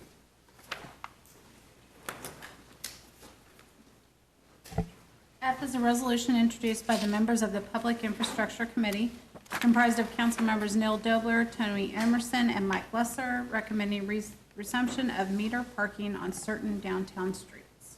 Chair Dobler. Thank you, Mayor. This is pretty straightforward.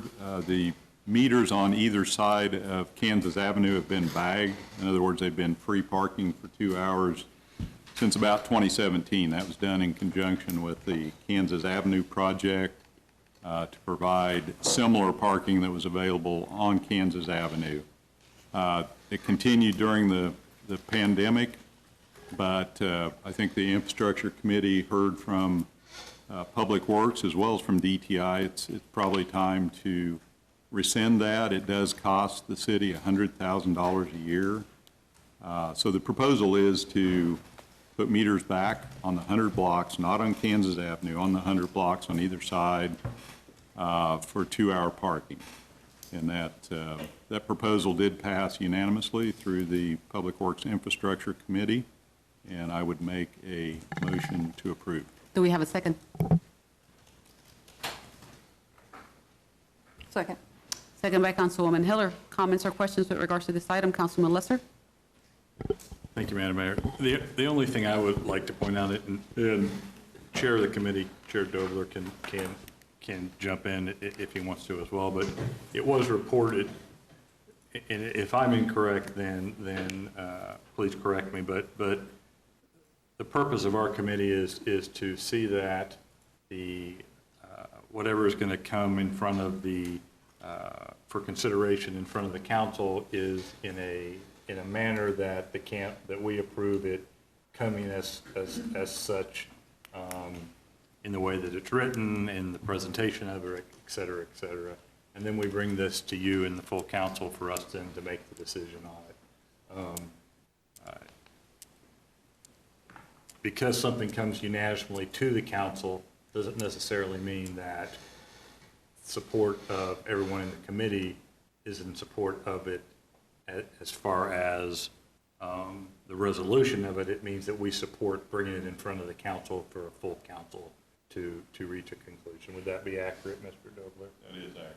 And it was reported today, inaccurately, that we recommended that this be approved. We recommended that it come to the full council. There is a difference between that, and I want to make that distinction not only in our committee, but in everyone else's committee as well. Thank you. Thank you. With that in mind, comments or questions with regards to this item? Councilman Duncan. Councilman Dobler should have known, as chair of several committees myself, whenever you start off with, this seems pretty straightforward, right? That always starts things off. I have a couple questions. One's a clarification. Would this mean that is this all the current bagged meters we have, or would there still be some areas where there would be bagged meters? I think the purpose of the bag meter is generally contractors and other folks can rent that space and bag meters so they're able to park in front of a project or something like that. I would assume that will continue, but I believe that's the only case where we'll have bag meters. I guess I'd look to the city manager. The yellow bags that we currently have. So excuse me, sorry, the yellow bags would be removed. And so we would work through a process of making sure that all of our meters are working correctly, that are currently yellow bagged. And then we would remove those, and then those would begin to be parking spots that you would need to pay through the meter in order to be able to stop, or use the app in order to pay for that spot. We will continue to sell bags. They're typically green, that would be available for those that are doing construction and need a space in front of a business or on the side street. Does this basically then bring us, for lack of a better whole to where we were in 2017? Does it add any new metered spaces? I have to ask Deputy Director Oward to really be able to tell for sure if there's any, but I think it's all of those that we've had in the past. We've actually removed a number of meters throughout town. I mean, we removed a bunch of meters over on Madison because they were no longer needed and not utilized. Some locations we just turned into 10-hour parking. And so that'd be the case, in that we would have some continue as they've been in the past, is what we were intending. Do we still give out oops tickets? And I just got confirmed, no new ones. Do we still give out oops tickets? Hannah's in the back, no. I think, Hannah, you can come forward.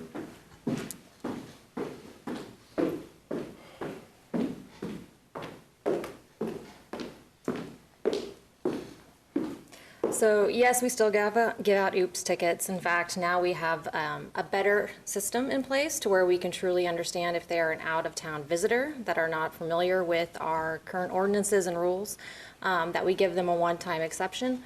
If they are a repeat offender, we do ticket them at that point. I mean, I guess when someone's parked in front of a meter, with respect to what is there to understand? I guess my problem with the oops tickets is, first of all, it seems like we are giving individuals from out of town a pass. And I assure you, because I've gotten tickets in other communities, they don't care where I'm from. I parked in front of a meter, I let that time run out, and I'm not coming after you. I know it's a long-standing practice, but I feel like we're basically continue to penalize people who live here, who are already paying into the system, and sort of let those who are visitors slide. And I want to be kind to people, but so I have an issue with the oops ticket in general. Do we track how many of those we give? We do, and I'll have to go back to get you that number. The origination of that, and the reason we stuck to it as long as we have, is quite honestly the individuals that carried coins. So before we were able to roll out Passport this last year to offer up an app-based pay that you can use your credit card, out-of-town visitors may not carry cash. And so it really does limit your ability to be able to plug a meter if you don't have an adequate amount of coins on you. And I can say that with the perspective that I don't carry coins.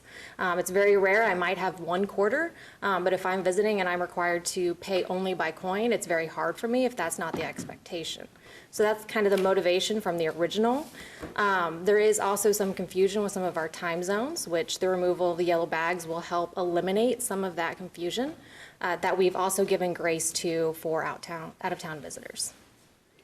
Well, I would be interested to see that number and what the revenue difference would be from tickets if those were tickets versus oops, because I don't know what that gap would be, which leads, I guess, to my last thing, which I'm sure will be hugely popular. Oh, boy. The truth is, I think $8 for a first offense is too high. I think years ago we jumped from 3 1/4 to 8. I think we give a number of oops tickets, and I mean, my very unpopular and probably going nowhere motion would be that we stop giving oops tickets and lower the first offense from $8 to $6.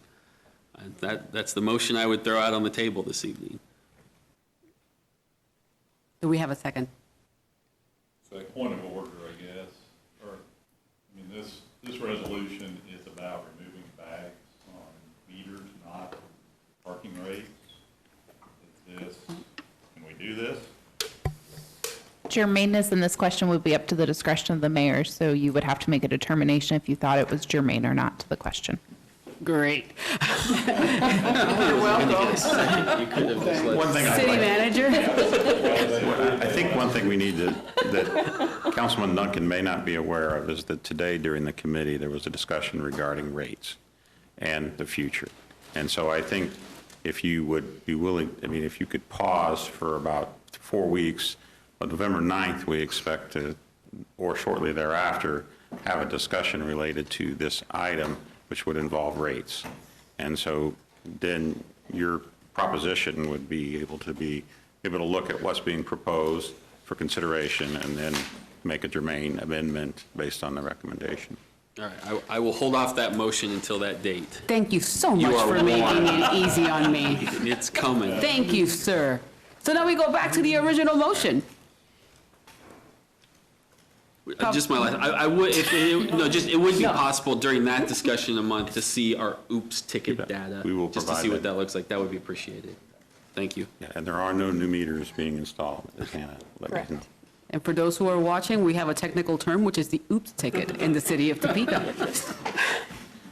All right. So if there's no additional comments or questions, yes, sir, Deputy Mayor, of course. Thank you, Mayor. Just a quick question about implementation. If this passes, how soon would that take? I'll let Hannah cover that. It's her crews that would be handling that work. We are looking to start it effective November 1st, so a clear cutoff where we could communicate to the public prior to removing the yellow hoods. We do have our crews starting to evaluate the condition of the meters that are under the hoods, knowing they've been under there for a very long time, so there's a strong likelihood that we are going to have to replace out a number of them and ensure that we are consistent with the time. So November 1st would be our target date, with a chance of potentially having to adjust some zones out, at which point we would adjust all of them so that we're consistent across the board. Is that a solid November 1st date, or any consideration to putting it up toward the end of the year? I am open to suggestions. That was just when we could achieve it from an operational standpoint in terms of evaluating all of our meters and making sure we could change them all out before doing a consistent change. Thank you. You're welcome. Councilman, I know that we're dropping this, but I wanted to let you know that there's more than likely a retired council member of this body that had been in another city, and they were trying to make sure that they were going out to pay, you know what I'm talking about, that they were going to pay their little, add more coins. And they felt strongly enough, and they were very proud of the fact that the city of Topeka had the oops ticket for somebody from out of town, because they were upset that the person that was there while they were trying to put in additional coins did not even give them that grace. But just so that you know. But we do have a motion in a second. Yes, Councilwoman Hiller. Quick comment. I just want to thank the diligent work that parking has done and the city in working. This issue has been through Downtown Topeka, Inc., through the small merchants who are particularly sensitive to those issues. They know they have supported the plan and the timing as well, they are aware of, correct? Correct. I have spoke with Alicia, who represents the Downtown Merchant Group, in regards to both the yellow hoods as well as the additional conversations that we anticipate having, and they are in full support of the city's plan as we have presented it in the past and continue to present it today. Thank you for that. I do hope that in the course of the public announcement about those bags coming off, that there will be corresponding, maybe some maps or whatever that would explain to people where they can park if they want to park for 4 hours or all day, and what the rates are in the garages, how many blocks they could park away and be able to park for free and walk in if they want to. You've changed some of those, and so people haven't looked lately. That'll help. Yes, ma'am. We want to still have them come downtown. That is definitely the goal for all of us. Absolutely. Thank you. You're welcome. Thank you, Mayor. Before we go to Councilman Emerson, I do want to recognize Rhiannon Feldman, president of Downtown Topeka Incorporated, as well as Ken Scott, who's also representing downtown. And I assume that you're here for your support of this motion. Councilman Emerson.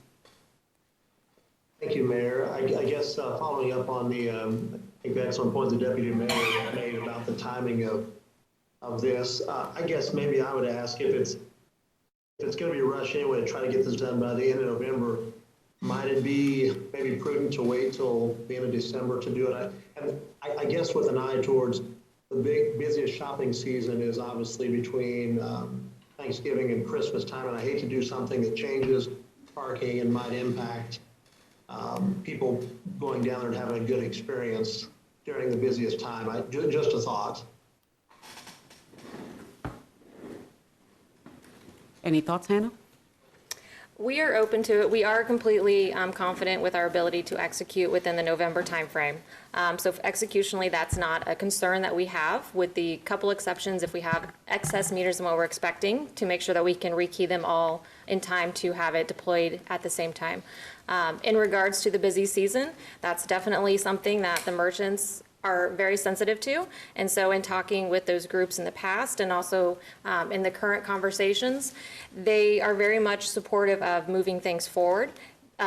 With the 2-hour free on the side streets, we still have the option of Kansas Avenue free. It also provides a little bit more flexibility if they choose to pay by app, so that they can actually extend out their shopping period past that 2-hour window, giving them more flexibility to visit additional locations and or do lunch while they are out shopping the area as well. So I'm open to the guidance of this governing body as to what timing we would like to see that be executed in. But I'm confident we can deliver with whatever time frame you give us. I guess, Ms. Ulrich, if I could just to clarify, the merchants are good with going ahead and removing the hoods during the Christmas shopping season. Is that correct?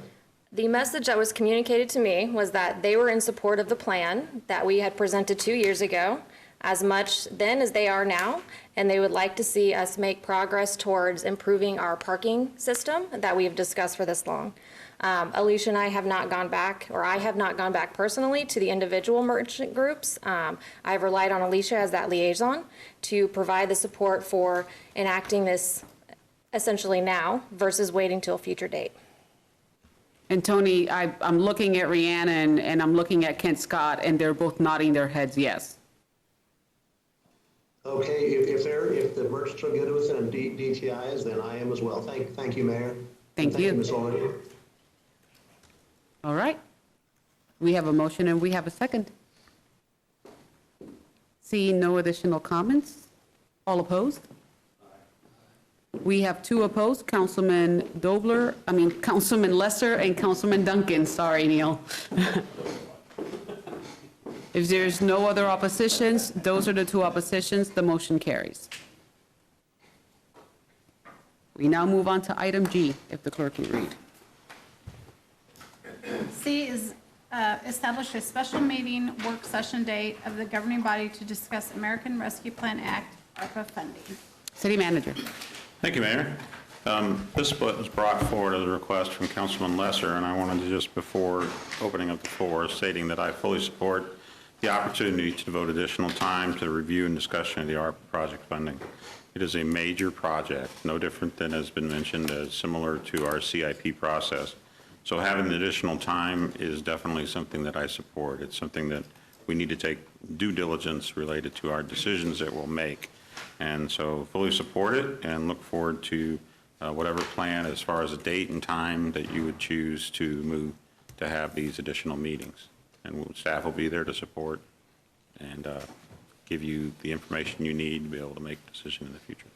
Thank you. Before we open it up for the body, we do have 2 individuals signed up for public comment on this item. The first person being Shamika Sims, or Shamika? Shamika. Sorry.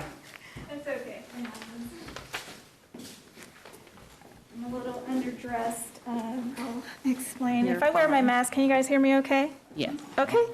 I would like to do a little background. So my name is Shamika Sims. I have lived in the city of Topeka for about 10 years. I am a mom of 1. I'm a renter, single mom. So I kind of represent a voice that may not always get the opportunity to come before the council due to logistics of having that kind of lifestyle. So due to COVID, I have had this abundance of time to really investigate my city a little bit more and to ask more questions about why we do things the way that we do, who gets to make those choices, and how those people who are able to come and have those conversations sometimes overspeak as a majority when other people don't get the opportunity to come and speak for themselves.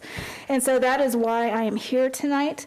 As I mentioned, COVID gave me an opportunity to get a little bit more involved in my NIA, and maybe age too. My son's getting older, I'm getting older, so the needs for me to be there are not as heavy as they used to be.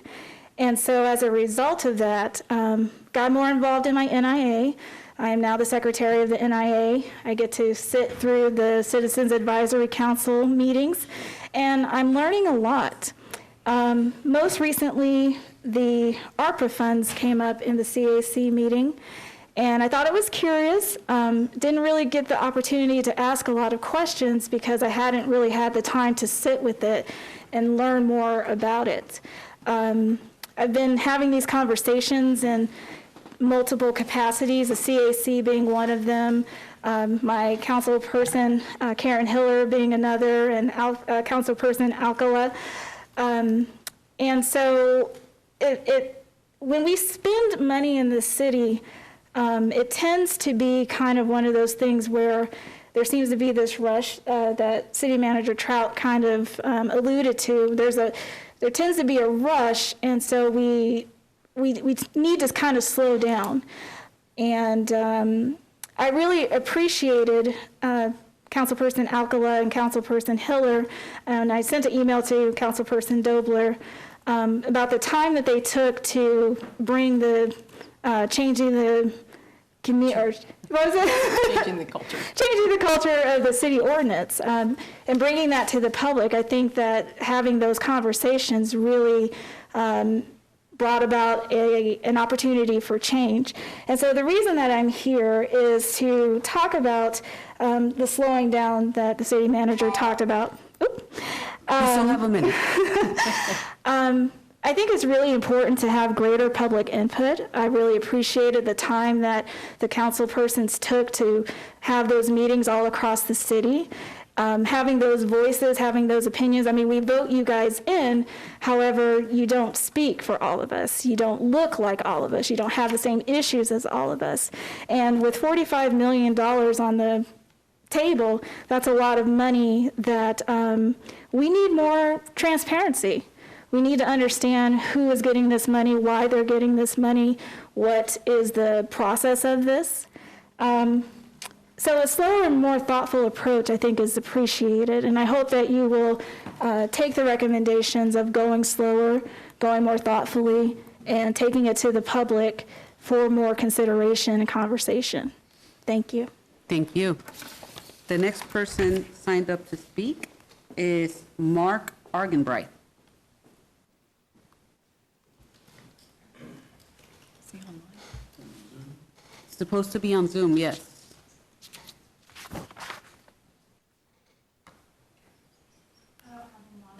Okay, so he is not on. Okay, governing body, additional comments or questions? The plan is Councilwoman Hiller. I'm fine with having the extra time in this special meetings if that's what people want, but I also wanted to give a shout out that I appreciated that the city manager already had set, what was it, I don't know, 3 or 4 meetings for us to consider, so. And I think, one of those things is those are meetings that often get televised, and some of the things that are planned to be presented at those meetings, people are watching those meetings, and we can present information, but that doesn't give you as much of an opportunity because we already have so much business to really do deliberation. And I think it's one thing to get a presentation of information that feeds your bucket, but it doesn't give you that opportunity to talk amongst yourselves as to how you want to proceed. Thank you. Councilman Dobler. Yeah, I think it was my understanding that it was Councilman Lesser that brought this forward to put this on tonight. I appreciate that, and I appreciate the city manager's wholehearted acceptance of that. I think it's a great way to move forward with these funds. Thank you. Thank you. Councilwoman Valdivia Alcaraz.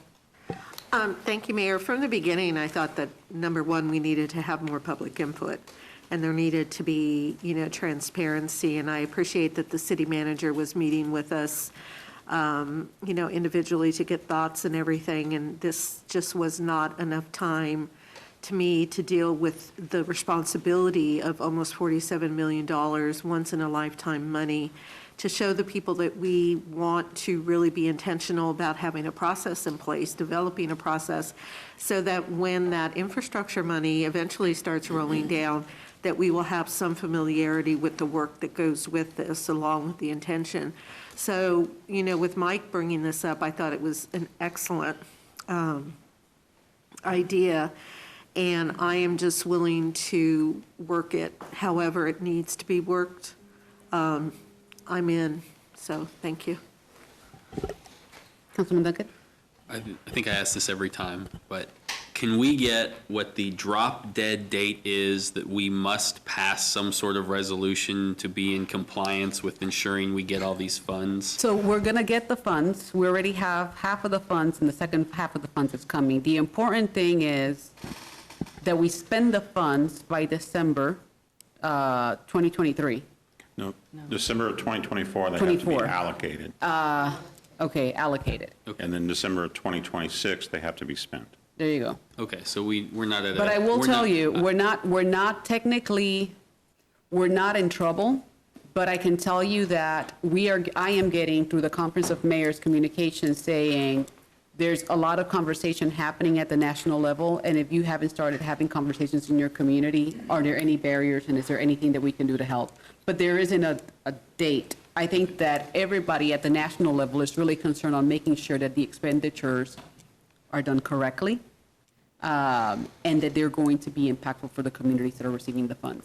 Right. No, and I have no desire to either slow this down or speed this up. There's a happy medium there, and then that's why I asked, because I wanted to make sure, especially since we have one less meeting in November with the election day, that we, as we set up these meetings, understand it's not a rush we got to finish by this day, with also understanding that we're moving forward. So that's why I was getting, again, clarification on that. Thank you. Councilwoman Hiller?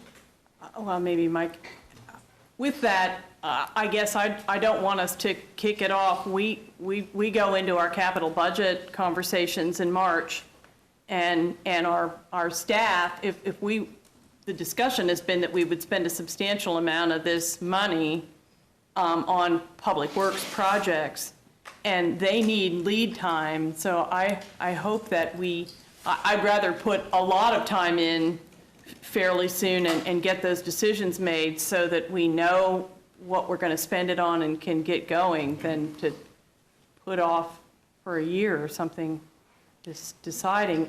Councilwoman, I don't think the that's what he had in impetus mind. is to wait for a year. I think that the impetus was, and Councilman Lesser can speak with this, Yeah. is to ensure that we could have Enough time. and to have a meeting set aside, so much so that maybe a Saturday or an additional Tuesday or an additional day in the week so that the council can deliberate. And maybe that's what he was going to say, but I was curious what you had in mind, Mike. Thank you, Madam Mayor. First thing I want to say is you have to start somewhere. We found out the amount of money that we had, and it doesn't feel real until you start actually having to budget it and figure out how you're going to spend it and what you're going to do.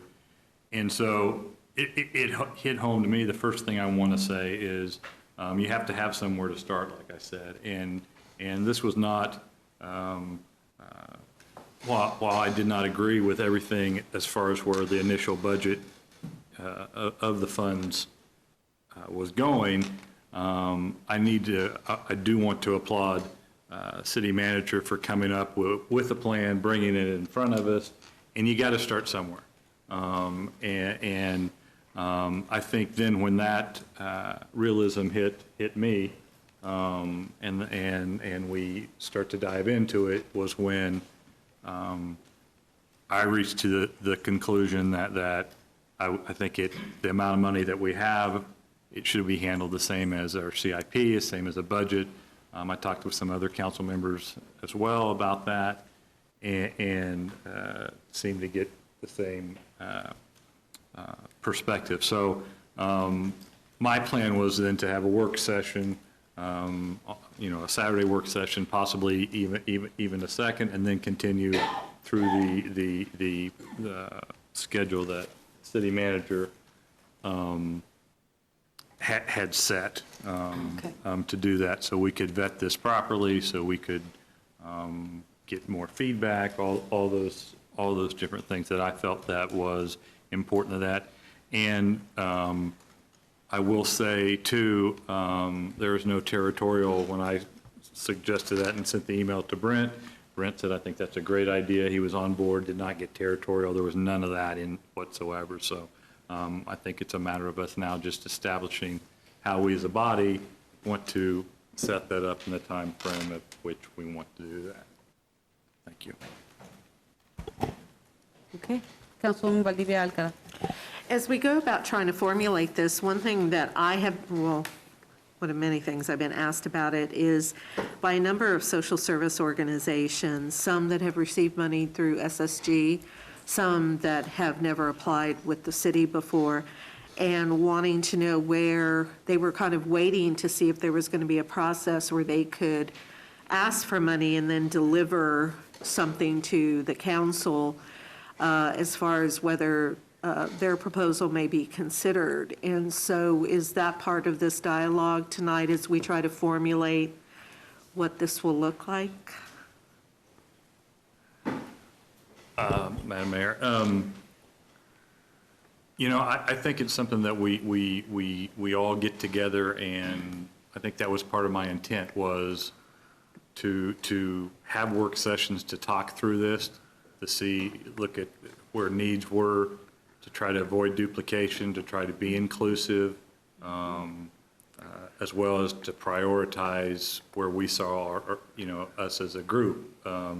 Because, make no mistake about it, these are policy decisions that we're making with these funds, and that's our job. That's not the city manager's job to make that decision. He did a good job in bringing it forward to us and identifying some of the areas and setting us with a roadmap, but it's our job to set policy and decide which way we want to go with all those. And that's why I thought it was important to, rather than just react, be proactive and make sure we're all on the same page. And I would say, too, I think that it was really invaluable, not to want to pat him on the back too much, but what Neil said about the outcomes. I think the outcomes have got to be, however we do this, have got to be a major component. So we can look back at this time, when we're like in our 90s and 100s and stuff and go, we did. Wait, is Neil there? Yeah, no. Okay. Did we do our due diligence? And so, again, that's why I think it's just a wonderful idea. I will kind of respond to that as well. The outcome idea, I was having lunch with Councilman Dobler, and he did say that was his wife's idea, not his. So the outcome coming. We're not going there. Okay, we're derailing. And the whole impetus of this question that is being called is the fact that we were going to talk about if we were going to move forward with this. Councilman Emerson. Well, first of all, I wish Beth was on the ballot, but anyway. I was just going to say, I really like the idea of a separate work session, like a Saturday or something, not because any of us want to come meet on Saturday, but if everyone else is like me, Tuesdays ends up, you got 10 things you're thinking about, you're getting calls, and there's just so many things, your time gets so truncated, I guess, on a Tuesday night. I would really prefer like a Saturday. I think that's a great suggestion. So, thanks. Thank you. Okay, so yes, Councilman Dobler. Thanks, Mayor. Let's just make sure that Saturday occurs after November 2nd of this year. Thank you. Yes, sir. City Manager, I think that you have a lot of instruction on where to start looking for a Saturday. Right, I will. All right, but in order for us to formalize this, we do have to have a motion and we have to have it approved. So Councilman Lesser, since this was your brainchild, thank you so much for the motion. Do we have a second? We have a second by the Deputy Mayor. Additional comments or questions as we move forward with setting up this date for this additional meeting? Councilwoman Hiller? It does sound like we're leaning toward having that session in November. Is that where we're going? City Manager. Oh, I'm no, sorry. go ahead, Councilman. Councilman. I'm not suggesting it be in the motion, just it sounded like you wanted us to get on it soon, and because the holidays are coming, I think it's probably important for us to kind of get it set for sure soon. Sir, I'm please. open to what the council as a whole, I don't see a huge 2024. I don't see a huge rush, so no, do I see that it's imperative that we have it happen right away in November with elections come in, with holidays, all those type of things. But I had not given it I had not given the timeframe in any thought, so I'm open to what the council as a whole decides they want to do with that. City Manager. What I would say is the earliest it would be with November 13th, because we have a presentation. Right now, Utilities is intending to present November 9th on their plan. So that will provide you a good piece of information, information-wise, before any type of Saturday work session. So you can see the targeted projects that Utilities is going to propose. And so 13th would be the earliest. But obviously, we'll just have staff reach out to each of you and determine your availability and try and find a date in November or December that will work for everyone. And we have one meeting in either November or December.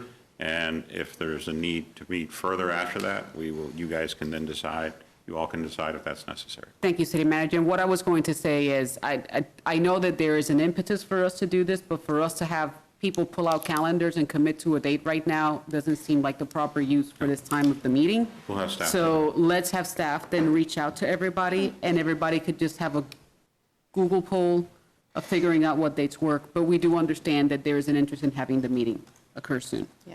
So we do have a motion, we have a second. All opposed? Okay, motion carries unanimously. We will have a CIP type session in order for us to discuss the ARPA funds. This brings us to the public comment section of the evening. We do have Stacy Ogle to speak.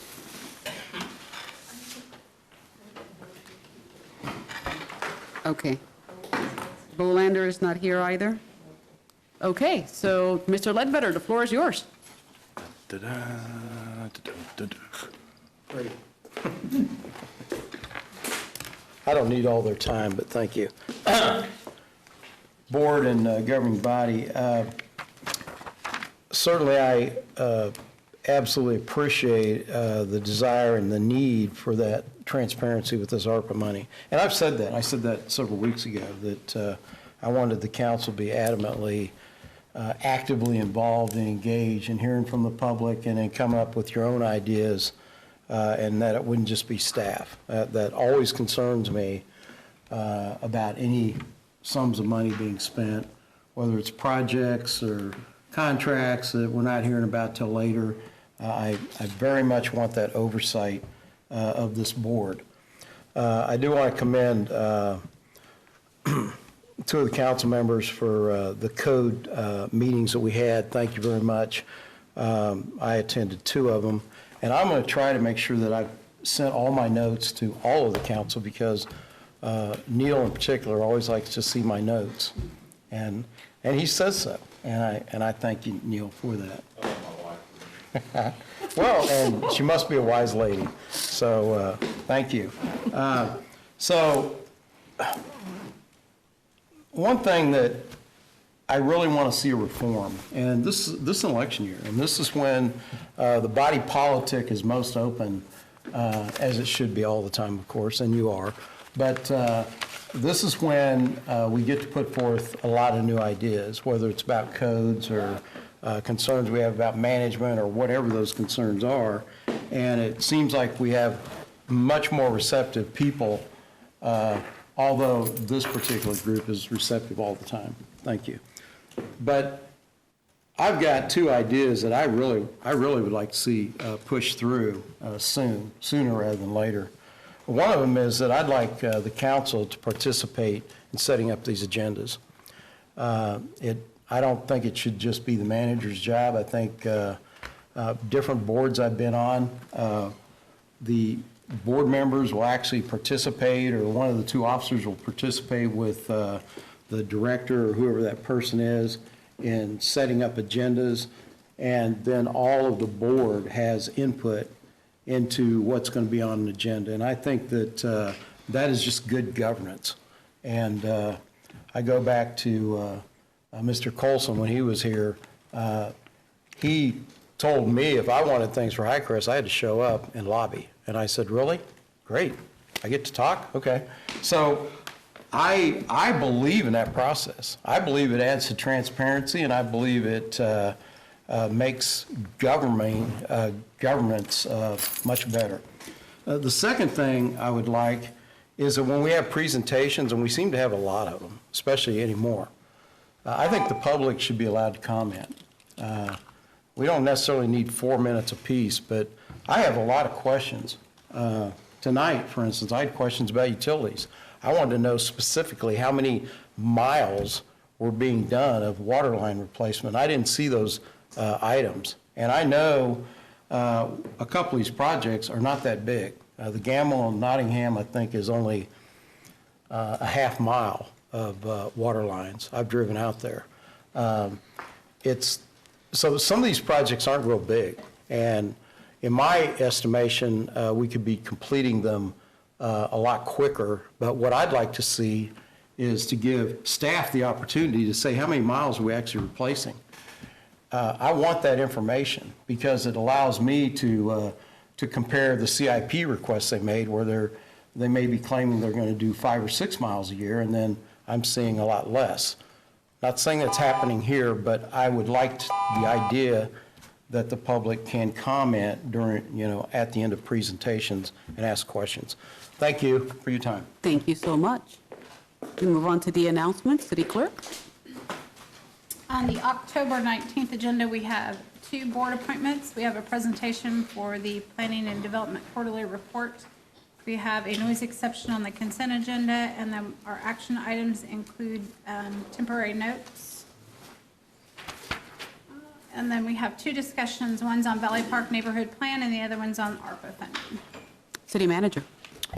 The only announcement I have tonight is that the Polk Quincy Viaduct Partner Agreement signing will take place tomorrow at 1:15 at the intersection of First and Van Buren, and they're all available.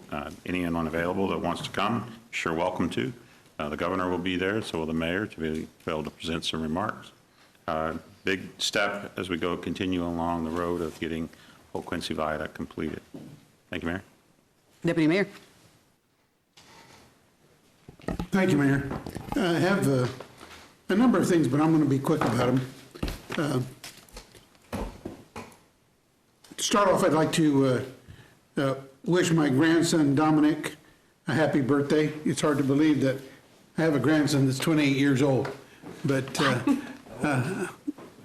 15 years old. But I want to wish him and his wife also a happy anniversary.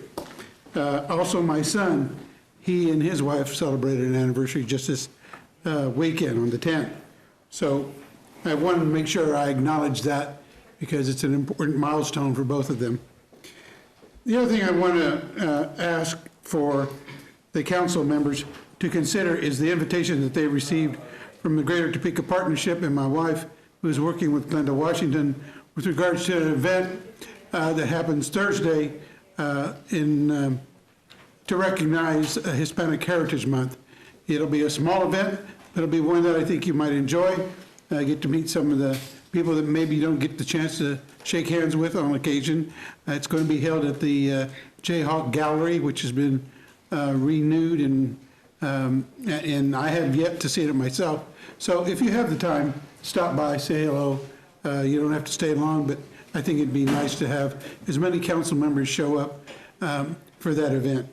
And then finally, as I said at the beginning of the council meeting, today was an anniversary of Tony Patterson's death in the line of duty. It's something we all have to remember. We always say we never forget, but unless we speak about it, sometimes we do forget. So I want to make sure at this time, earlier in the week, they had the memorial services, and I knew Tony really well. Great kid, heck of an athlete, and one of the fairest, kindest police officers I ever met. And so it was unfortunate, and my condolences to his family. And today, actually yesterday, I found out a longtime friend of mine and colleague, Ken Gorman, who's a police officer, passed away. You know, Ken and I went through a lot on the department, and it wasn't until he retired that somebody tried to kill him and attacked him while he was giving a customer a ride in a car as a car salesman. He got through all of that time as a police officer and then was attacked by a client in a car. So you just never know what'll happen. I don't know the circumstances of his death, but I will miss him as well as my other colleagues. Thank you, Mayor. Thank you. Councilwoman Nager. Thank you, Madam Mayor. I just have one thing tonight. I just wanted to remind everybody to get their flu shot. We are already fighting one pandemic, and you should be out there protecting yourself as much as you can. As Stormont Vale says, you're just not you when you have the flu. So make sure you get that done. Protect yourself and protect the ones that you love. Thank you, Madam Mayor. Councilman Dobler. Thank you, Mayor. Just a couple of quick things. Mr. Jackson mentioned during his presentation that the City of Topeka Public Works is coming up on their reaccreditation. Just wanted to point out where, Topeka is not always on the cutting edge, but Public Works did get accredited 20 years ago, I think, and was the 29th city in the United States to reach that accreditation. Now there's been hundreds, so quite an accomplishment. I've been out, like a lot of us, the last few weeks walking in the neighborhoods in a good way, and have had some great conversations. And Saturday I ran into a guy that ran into a gentleman that had just moved to Topeka. He came to work for one of our bigger financial institutions. He and his family moved here from Virginia, close to D.C., and he started talking about how much they liked Topeka. The neighborhood they were in, the things to do here, and the fact that he could go from his home to work in 15 minutes. It's easy to be negative about our town, but sometimes it takes a person that is new to town to open our eyes a little bit about what a really great place it is. And that's all I've got. Thanks, Mayor. Councilman Duncan. Thank you, Mayor. I read not too long ago that Thanksgiving is one of the most stressful holidays for people because of family gatherings. On an unrelated note, I am open to an ARPA work session on Thanksgiving if anyone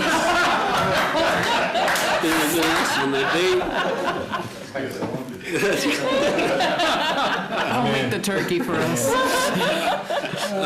Two things this evening, Mayor. The first is yesterday on a vote of 6-4, the Legislative Work Session Joint Committee on Buildings passed out a recommendation on the docking building. Their recommendation was it was to cut it down to 3 floors. They actually suggested it could either be current building can be cut down to 3 floors, or the legislature can decide to rebuild something that's 3 floors. They left that up to them. But even more puzzling to me, to be honest, was a decision to turn it into some sort of event space. I have 3 concerns with what the legislature did, or 2 concerns with what they did, and one other side note. My first one is there really weren't many details in what they put out there, and what I don't want to see happen is them create something that is competitive with event spaces we already have in downtown Topeka, including 2 that are literally right next door to that property. And I know that they say their general intent is to do some legislative type events there, but I would like us to have a discussion and see if we need to nudge them towards putting that in writing if that is the step that they take. That legislature specifically has also expressed very big concerns about competing with the private market, and this would seem to go against that philosophy that they've also been turning against. So I think we need to watch that and talk about working with them if that's where they're dead set on going, on what protections we can put in there for our event spaces throughout Topeka and in downtown. My second concern with their recommendation was they made absolutely no reference to any sort of historic preservation. Even if they tear that building down or cut it down, there are still pieces in it and parts of it that have historic value. And no part of their recommendation said, we should make an effort to preserve anything in there, put it on display as part of the new construction, or do something with it. And that's concerning. I know there's some who want the whole building, and maybe they'll go back to that, but if nothing else, I'd like to see them preserve some of the items in there, and I think we need to push towards that. I guess my third side note was, if you read the article in the paper, and if you listened to the hearing yesterday, I'm sure everybody did, it was riveting, it was consistently said that the city of Topeka government supported this proposal. I understand that we sent a letter on our letterhead that indicated we were somewhat supportive of that, but I want it on the record that we as a body never discussed that. It was never brought to us. We've had no public discussions about what our official position on docking should be. I will not speak for any of you. I never do. I will speak for myself in saying this individual of our city government does not support that proposal.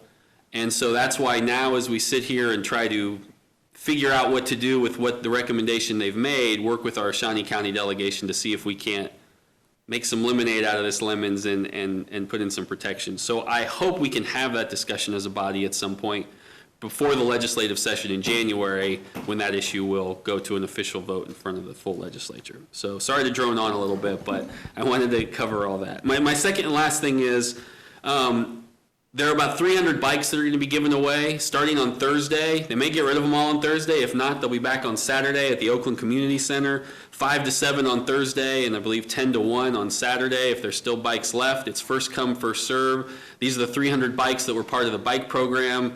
Courtesy of a grant through the Topeka Community Foundation, they were able to renovate them, so to speak, so they can be more, get all the parts out of it that were related to the tracking. And so they will be giving those away on the first come, first serve basis. So I'm glad they found a reuse, and I hope 300 people can put those to good use moving forward. So thank you, Mayor. Councilman Lesser? Thank you, Madam Mayor.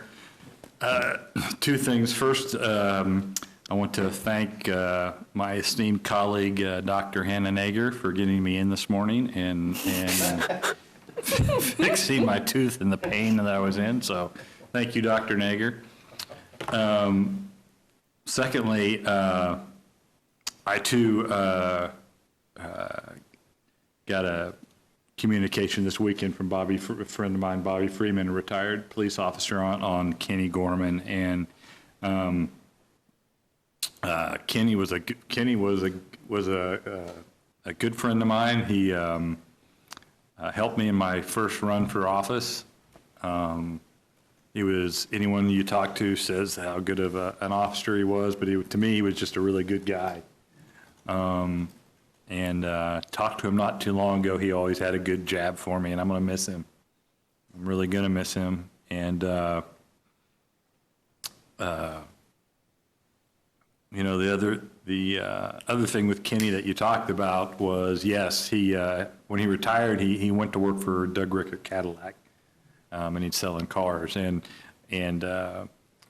Deputy Mayor, it was a little bit more than that. The guy was taking off with him, and Kenny wasn't going to let the guy take the car, and the guy started stabbing Kenny with a knife in his chest and and Kenny grabbed the wheel and wrecked the car so the guy wouldn't get away and all that stuff. So he didn't stop when he retired. So to his family, my condolences, and he was still very active in law enforcement around the state at the FOP, and he was actually supposed to MC an event on Friday, if I remember correct, if I was told correctly, and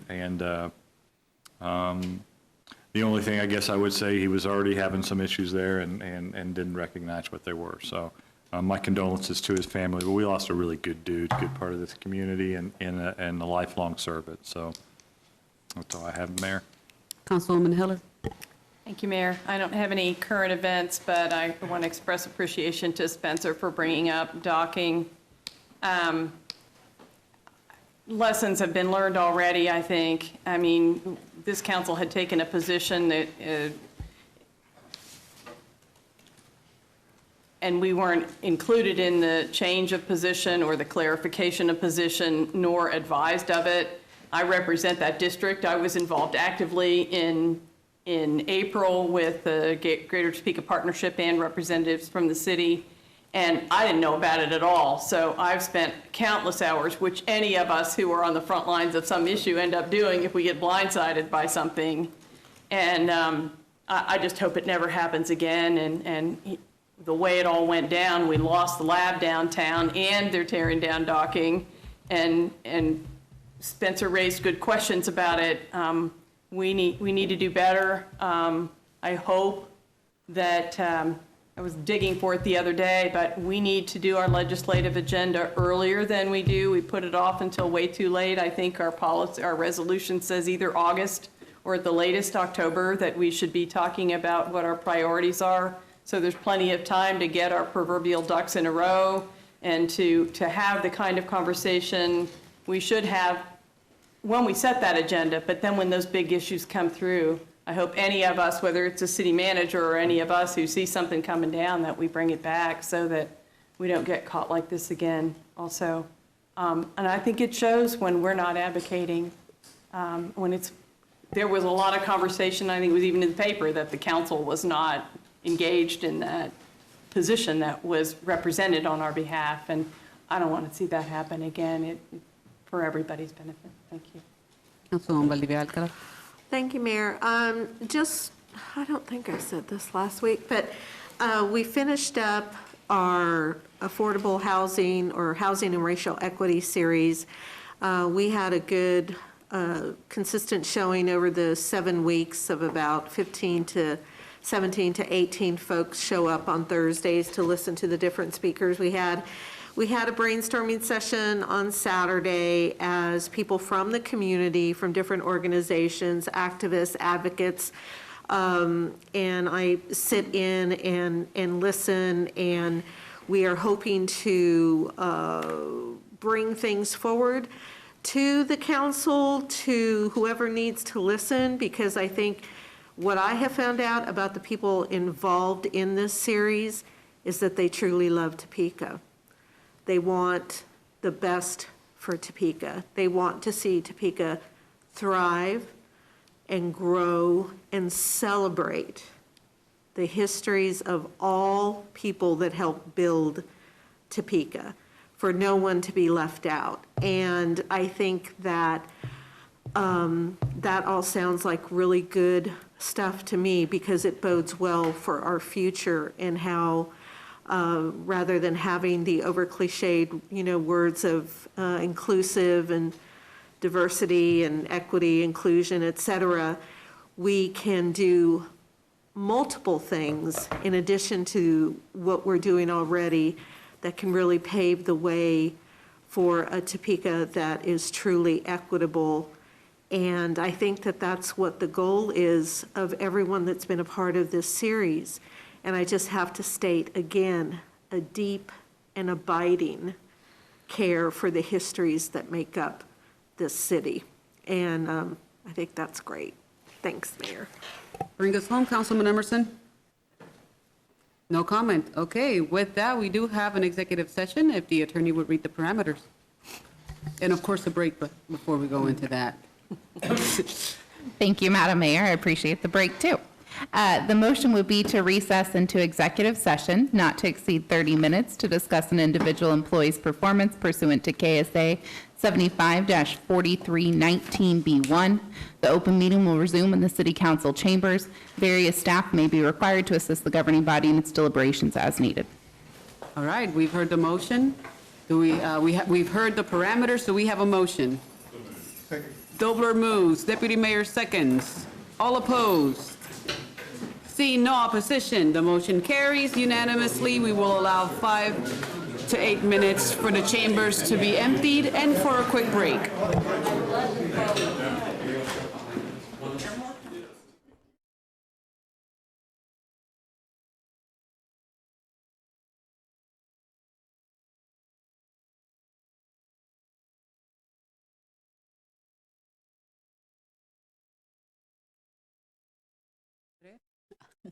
We have come out of the executive session. No action has been taken. However, we must come back under the same parameters for a period not to exceed 20 minutes or 30. 20 minutes. If she's allowing us to do not to exceed so that we can be done in 20. So Amanda, would you be so kind to read the parameters once more? The motion would be to recess into executive session not to exceed 20 minutes to discuss an individual employee's performance pursuant to KSA 75-4319B1. The open meeting will resume in the city council chambers. Various staff may be required to assist the governing body in its deliberations as needed. Motion? Motion by Lesser, second by Dobler. All opposed? Seeing no opposition from the folks at home or from those here, we recess again into the same executive session under the same parameters not to exceed 20 minutes.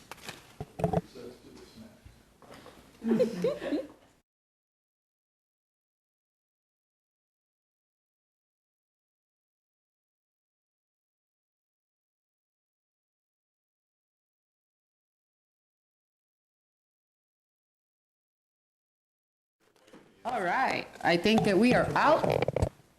Our executive session has concluded. No action has been taken. With no other items in front of the body, we are adjourned. Thank you, Mayor.